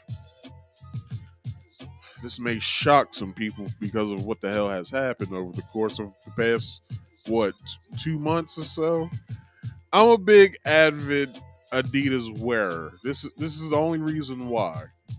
Because when I was a kid, I always wanted them. My mom never got them for me because she always got me Nikes. Nikes were cool. I like wearing Nikes. I like wearing Air Force Ones and Air Max 95s and Cortezes and all that. I love wearing Nikes, but Adidas for some reason was the shoe that I loved and that I wanted. Didn't get a pair of Adidas until I was in the 6th grade, I believe, was my first pair. But I wore them so much that they fell apart, so I had to get rid of them. But I didn't buy my next pair until I was probably working in high school. So,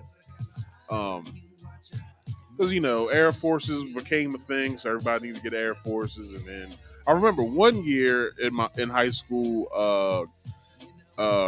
Converses was a thing when they had the Converse All Stars and the Converse Weapons.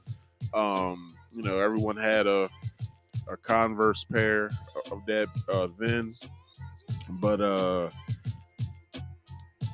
I had got my PS2. Was it 6th grade or was it 7th grade? I got that.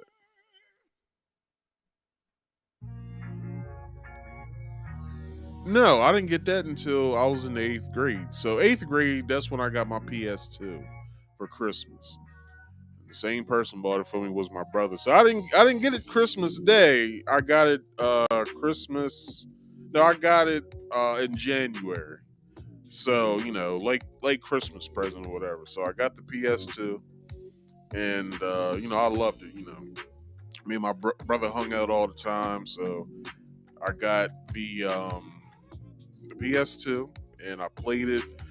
And I didn't know at the time that I needed a memory card. I wasn't really a PlayStation player at that time. I was a Nintendo kid. I loved Nintendo games. The answer to the question that I was trying to get people to answer for my for this giveaway I'm doing, I might as well plug this in right now. So if you have Xbox, anyone who has Xbox, either Xbox One or Xbox Series X, I am giving away 2 Xbox Game Passes. I'm guessing it's the Ultimate Edition of it, so I guess you get more games or something. So both codes are good for 1 year. But when you use the code, I guess the program of it is good for a month. You need a credit card to enter. Um, you have to answer a question and you have to answer it in its entirety. So basically, if you give me one answer to it, you become the second place prize winner. If you give me the full answer, you you're the first prize winner, and then the third place person gets all my love. I don't know what that gets you, but just know that if you are a watcher, I do love you. All right, um, so the question is, well, before I get to the question that I asked before, I think was the first week, was what was my first streamed uh video, but what is my favorite Nintendo mascot? Nobody got that, and I understand. But I did I did stream 2 Nintendo games since I've been streaming games. First game that I ever streamed was Super Mario 3D World. That was the first game. And I believe within that I asked did I get all of the items I needed to get the secret level, which I did. But it would have took you to have to do homework. So, all right, I understand that that was a crazy question. So anyway, the question of today. Now, the way to enter this, you have to say in the comment section, or not the comment section, the live chat. Well, the live chat or the comment section. I'd like to enter to win. And the question is this, and the way that you can answer it is if you go to my DMs on Instagram at marcus.speaks.podcast. If I see it on here, you say I'd like to enter to win. I'll be like, all right, cool. Go over to my Instagram DMs and give me the answer. If you get the answer right, I'll just put you're a winner. I'll take a picture of both of the one that I'm going to give you, and then I'll write the code in so you can have the code readily available for you, so you can type it in onto your Xbox. So the question is this: what year did Super Mario Brothers release, and on what console? It's an easy fucking question. So, but if you don't know the full answer, then you'll become the second prize winner, which means you still get an Xbox Game Pass. But if you don't get the answer at all, then I don't know what to tell you. So, but you do get my love, though, if that matters. Anyway, but yeah, man. So another Christmas story. This is probably one that I didn't want to I didn't want to bring up, but I said fuck it. I really don't celebrate Christmas anymore any damn way. So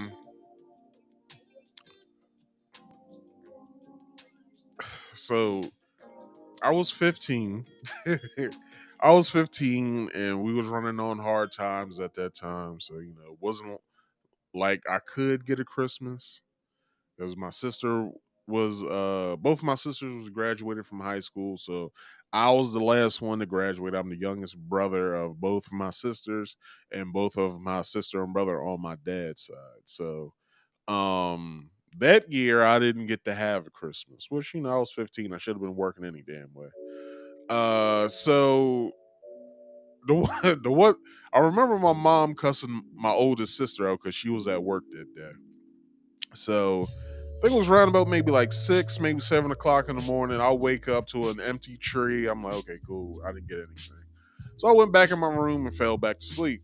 But before I did, the phone rang and I answered it. And my sister was on the other line. She said, what the hell are you doing up? You ain't get nothing for Christmas. I said, God damn, like Jesus. Like, and my mom was on the phone and she said, Marcus, hang the phone up. So I hung the phone up and my mom commenced in verbally whooping my sister's ass. Like she said, She said, "Girl, how the fuck you gonna say that shit to him, and he knows he didn't get a Christmas? What the fuck is wrong with you? You know I ain't got the money to give him a Christmas the way that I want to give him to him. What the fuck is wrong with you? Don't you ever fucking say that shit to that boy again." So, you know, I was sitting there, I was like, "Damn, that's fucked up that she did say that." Like, I didn't like what resulted in her saying that shit to me. I was spinning this shit so much in my head. I'm like, what the hell? Like, what the fuck happened? So, um,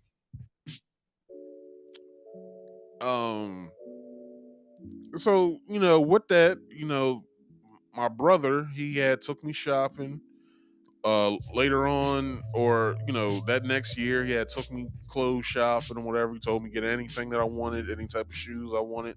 And I'm not really like a dude that wears like go to the mall and buy stuff. That wasn't me. Like, I like getting clothes that was cheaper for the simple fact that I could get more clothes for however much money that was going to be spent on. I'm still like that to this day. I'll go to what's the place called? I'll go to Old Navy now and buy up all colors of their shirts. Where do you think this cardigan came from? I got a red shirt underneath of it too, just in case this shit got too hot. Where do you think that came from? They always running deals on shirts at Old Navy, and the shirts are soft as fuck too. Um, pants as well. Pants are not that pricey at Old Navy, so if you want to make anybody happy with an outfit, go to Old Navy. They always running deals. Or if you got the money, go to what's the other one that they do? Um, go to the Gap, or go to the Banana Republic, or go to, I forgot what their like their top store is or whatever.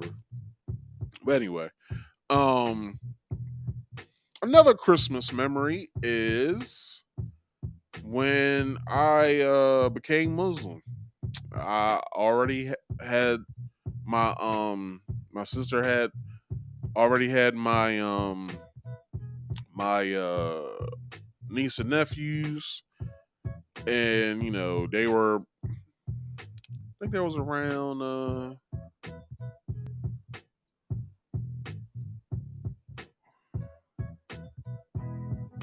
what, my oldest was, I think at the time was maybe 6 or 7, I believe, and then the youngest, which is my niece, is was, believe, 3 years old or so. So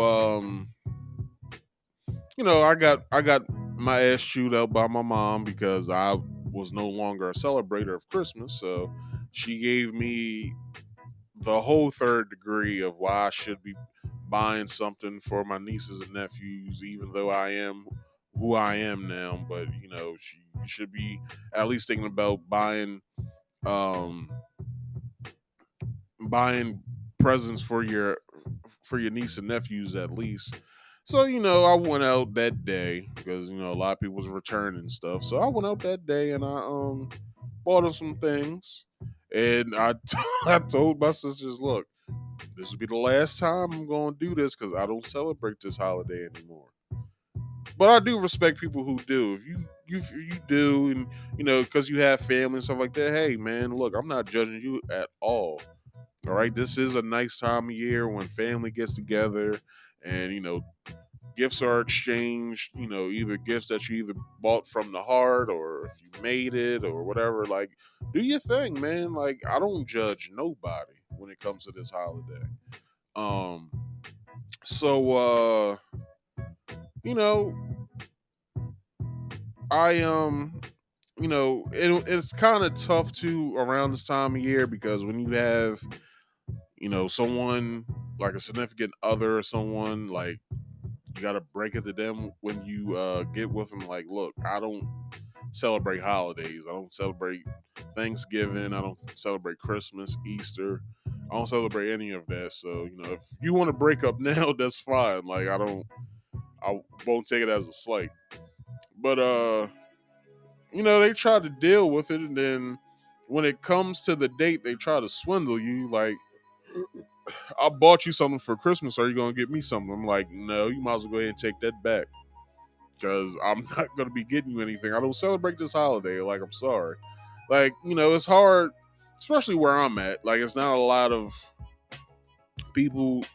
Well, I don't really speak with a lot of other Muslims other than people that I know, such as my cousin, my homeboy Terrence, and a couple other handfuls of people that I know that are Muslim.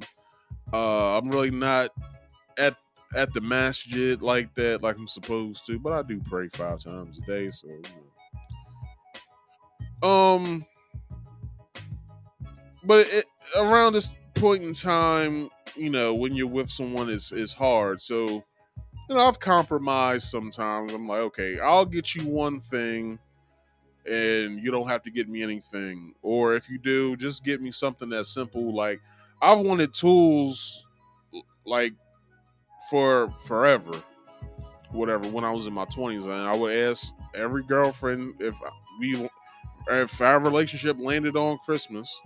You know what I'm saying? I'd be like, if you get me anything, just give me some tools. Like, just find a cheap tool set to give me. Like, in one year, one of my girlfriends did. She went out and got me a $85 tool set, and I still have it to this day. So, if you're watching, anyway, so because I don't fuck with her like that, so and she don't fuck with me. So anyway, um, yeah, man, that's my Christmases. If anybody wants to come up here and speak about Christmases that they've had, come on up. I invite you up here. You can come on up and speak about your past Christmases, or recent Christmases, such as last year or other years prior or whatever. Um, or what you got planned for tomorrow. You can come on up and speak about it. Um, you know what I'm saying? Because everyone needs a little bit of Christmas cheer. Who is watching? Like, anybody who's watching, who either can't do much because of the inflation problem, or you lost your job, or if you lost your apartment this year because of certain things or whatever. Um, you know what I'm saying? Like, I say this to you guys, like, life is hard, man. Like, you wasn't expecting it, just like I wasn't expecting stuff to happen in the with inflation and with COVID and all that. So, um, just grab your family tight and tell them that you love them. That could be the best Christmas present that they can ever receive. Um, but yeah, if anybody wants to come up, let me take a break for about 2 minutes. You guys can come on up as the break is happening, and I will be waiting for anyone who is back here. I will be waiting for your story. So everyone, take 2 minutes.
All right, so we are back.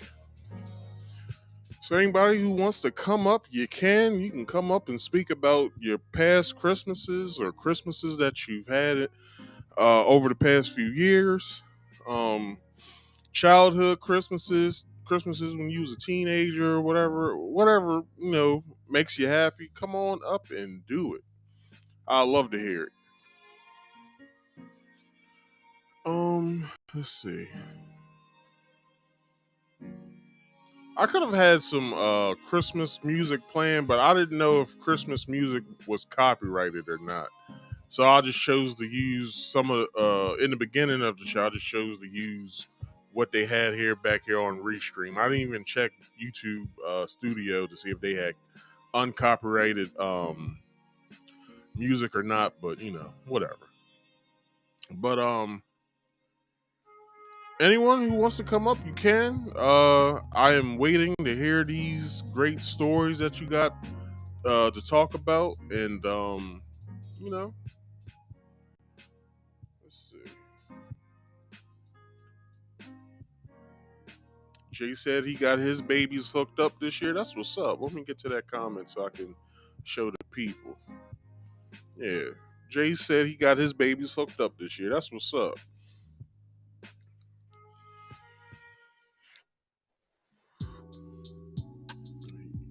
Jay said he got his daughter. I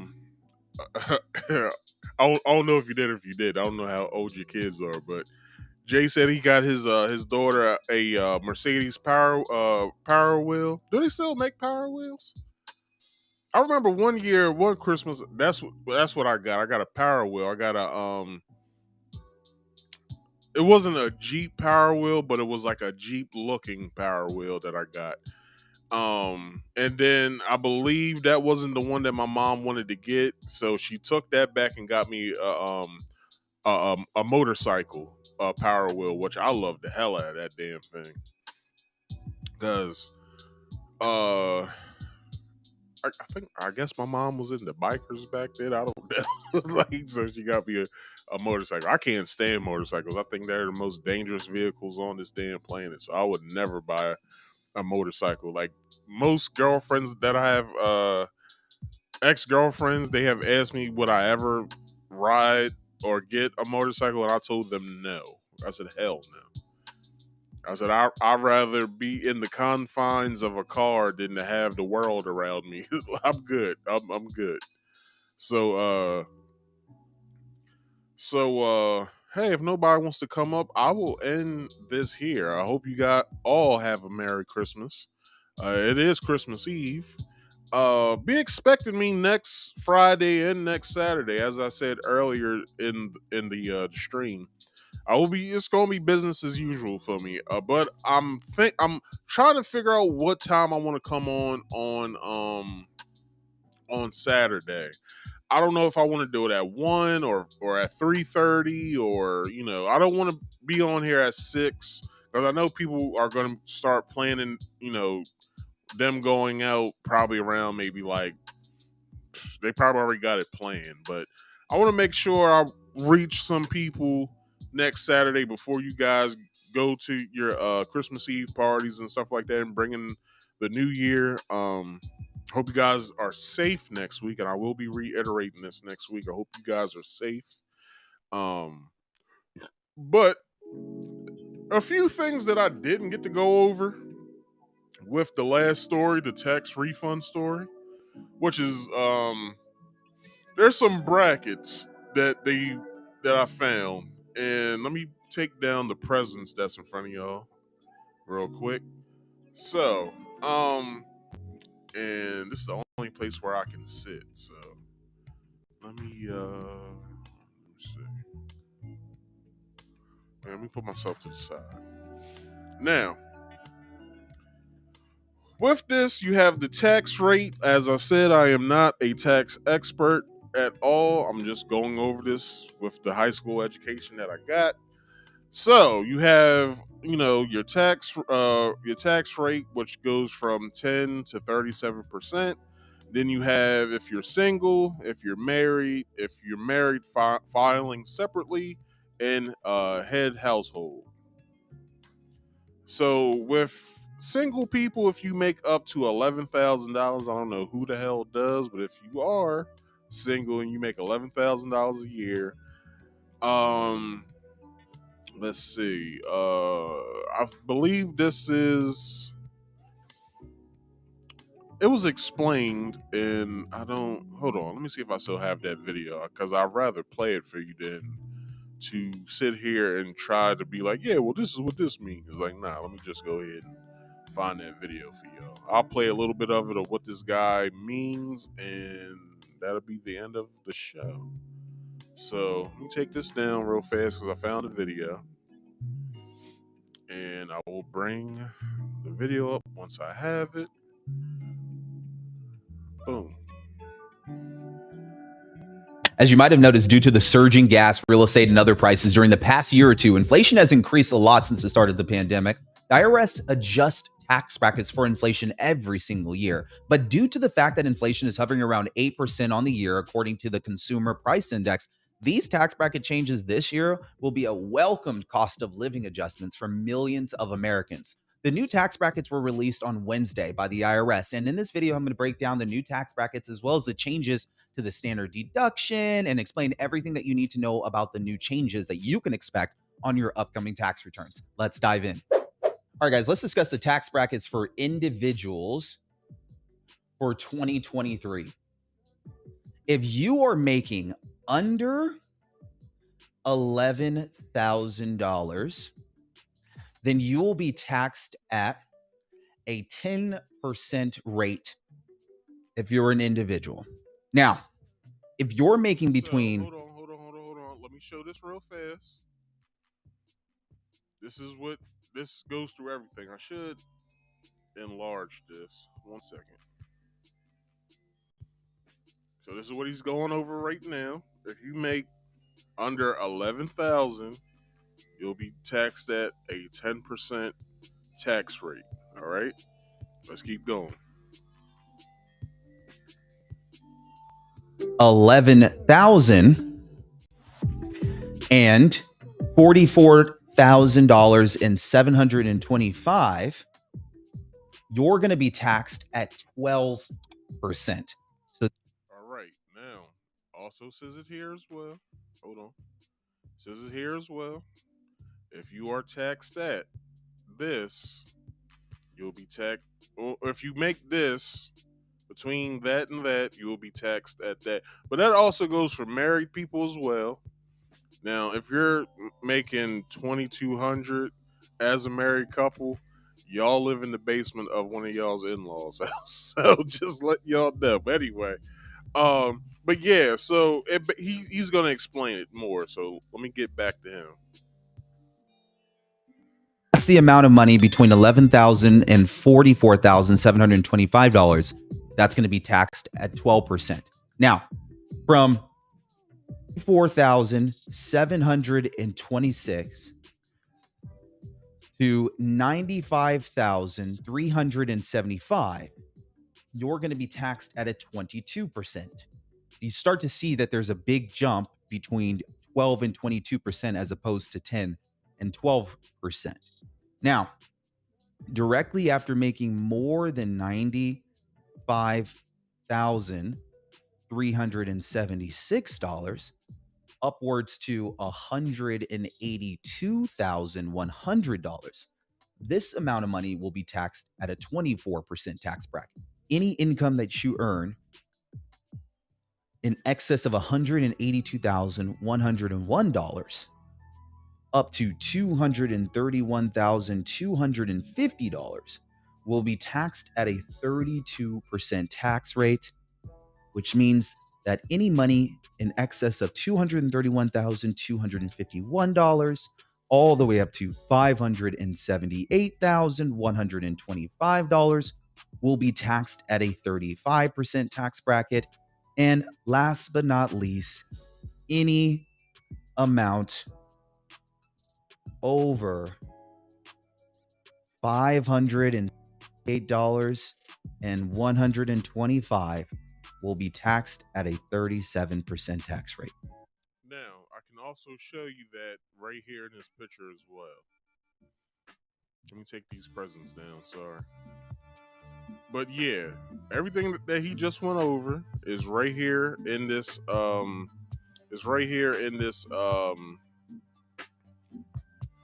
this picture.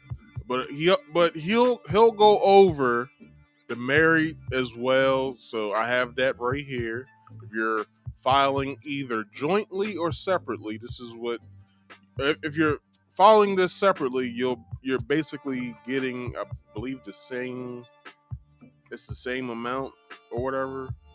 You're being taxed separately, but jointly, this is how much you'll be getting taxed. So let's go over the percentages. So jointly, for if you make, I don't know how the hell you make it under 2,200, but anyway, let's keep going. You'll get taxed at 10. Anything upwards from that to 89,450, you'll be taxed at 12%. Anything upward from that to $197.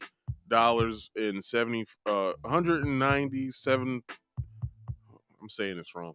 $190,750, you'll be taxed at 22,000. I mean 22%. I said 22,000. Anything upwards from that to $364 and 200.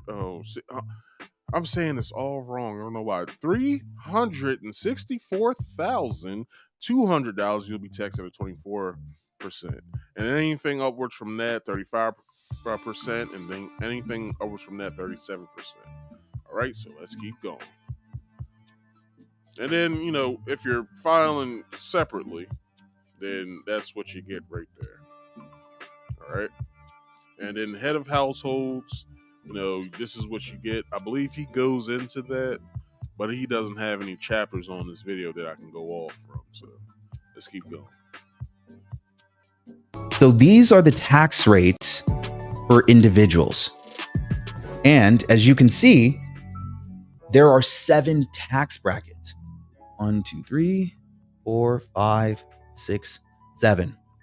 And the big discrepancy between tax brackets really occurs in this area right here, which is where a majority of the middle class falls into. Majority of the middle class. That would be me. That would be me. I'm basically middle class. I fall under this umbrella right here, the 12 to 22%. So, I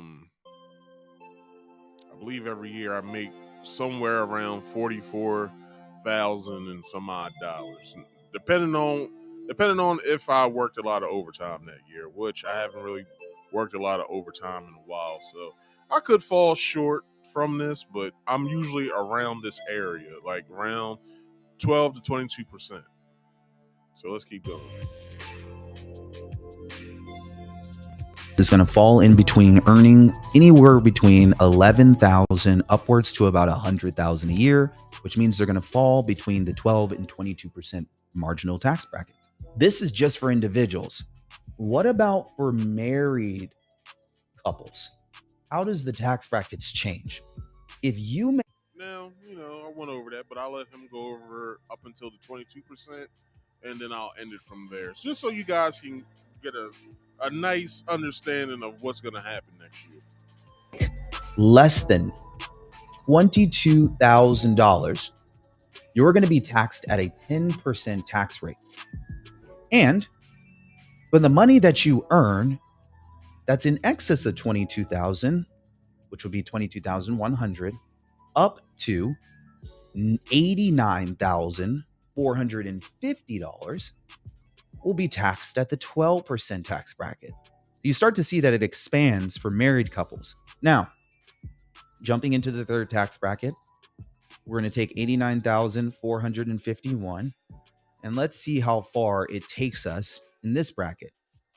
It takes us all the way to $190,750 being taxed at the 22% bracket. So that's a 10% discrepancy and a 2% discrepancy there.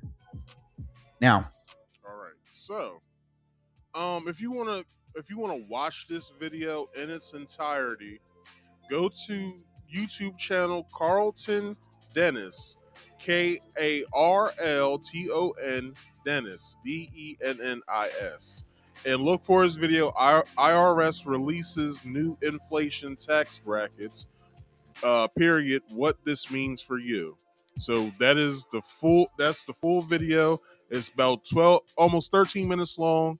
So you guys, can go over, watch that, get some information. I felt as though that it was very informational for me when I watched this because I was curious because I have been speaking on, inflation a whole bunch this year.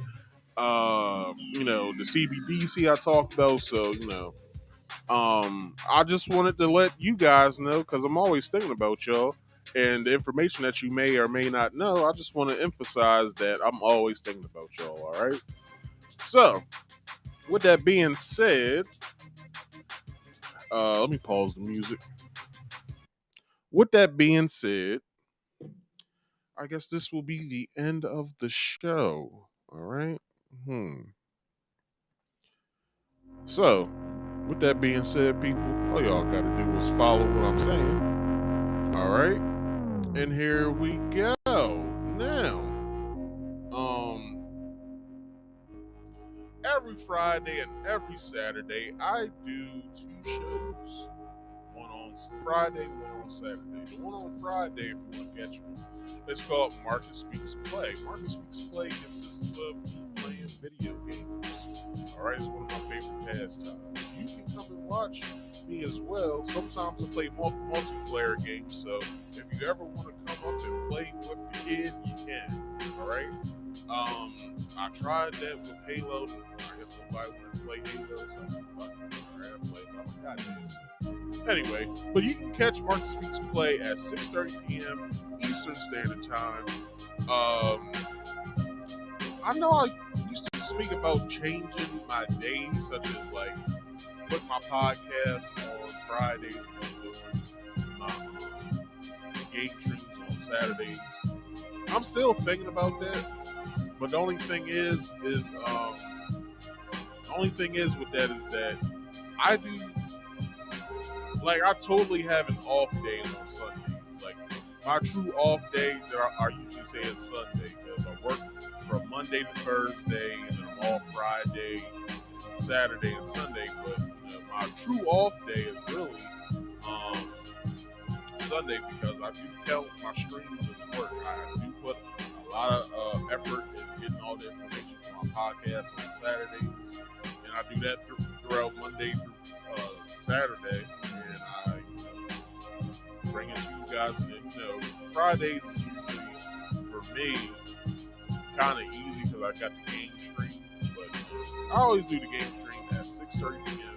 Eastern Standard Time. So if you don't know your local time zone, I have no idea what to tell you because I'm on the East Coast and you've got Central Time, which is an hour behind. You got Mountain Time, which is 2 hours behind, and then you have West Coast Time, which is 3 hours behind. If you can do that math and subtraction, you'll be fine, right? And then Marcus Speaks Live, my podcast, the very podcast that you're watching right now, comes on at the same time on Saturdays at 6:30 p.m. Eastern Standard Time. So I hope you guys come in. I hope you guys next year will start coming up and talking to me. I would love to know who my viewers are, and we can, start like a friendship or an acquaintanceship, whatever you want to do. You know what I'm saying? I hope to be big, and I hope to, meet you guys, in the future. If I ever become a big streamer or YouTuber or whatever, some dreams that I can work for myself, not have to punch a clock. So, hopefully you guys can make my dreams come true because it all comes from you. It is called YouTube. So even though I still need you to help me do this. So, with that being said, go on over to my channel, Marcus Speaks. Alright, and subscribe if you are new here, alright? Next year, if I find a topic that is a banger like I usually do, I'm bringing it to you because the starts the start of the year is usually the best times that I have, because everybody's coming off of break and everything. They ain't been really thinking about shit other than partying, and that's when I hit y'all with the 1-2 punch of information that you can never do, that you should never. And I hope to do that again next year. So please go over to Market Speaks and subscribe. If you scroll down, you'll see Market Speaks play. Go ahead and subscribe to that as well. And do me a favor by hitting the bell icons to also get all my notifications once I go live or when a video gets posted. If you ever want to come up here and speak to me, you can. Don't be shy, because I'm not. Don't be shy to come up here and speak about any of the topics that I present to you guys, because those topics, I always want you guys is, I want to hear from you guys when I talk about the topics that I'm talking about, because you might disagree, and I would love to hear what you disagree about as well. So come on up. Don't be shy. I don't bite unless you a female. I'll bite you anyway. There's always rules to it when you come up here, which is please be on camera at all times. If you don't want to be on camera, that is fine. Just let me know here in the private chat, here in the back, that you don't want to be on camera. Please list what your name is. That's over top of your screen, and let me know if you do not want to be on camera, and I'll make that happen for you. As well as with my third, well, please, if you could, have a silent background, please. Make it very silent so you can speak to me. Put some earphones in your ear and talk to me, alright? That's all I ask for, alright? So, then one last thing. If you could, again, please like this video, subscribe if you are new here, and share this video or my channel, alright? Probably won't be able to get 49 people by next Saturday, but just to put it in the air, people, if you could get yourself and 48 other people to come behind you to subscribe to my channel, I would love to end the year with 150 subscribers. Alright? That is my goal for this year. If I don't reach it, then that's fine. I'll just have to move on to my other subscription goals and other goals I'm going to set for myself for next year. Because next year and the year following is 2 crucial years for me. So I'll let you guys know next year what that means. But anyway, just like this video, subscribe if you're new here, hit that bell icon, and share this video if you can. I have no more to say other than I thank y'all for watching, and I will check you guys out next week. All right, y'all. Peace out.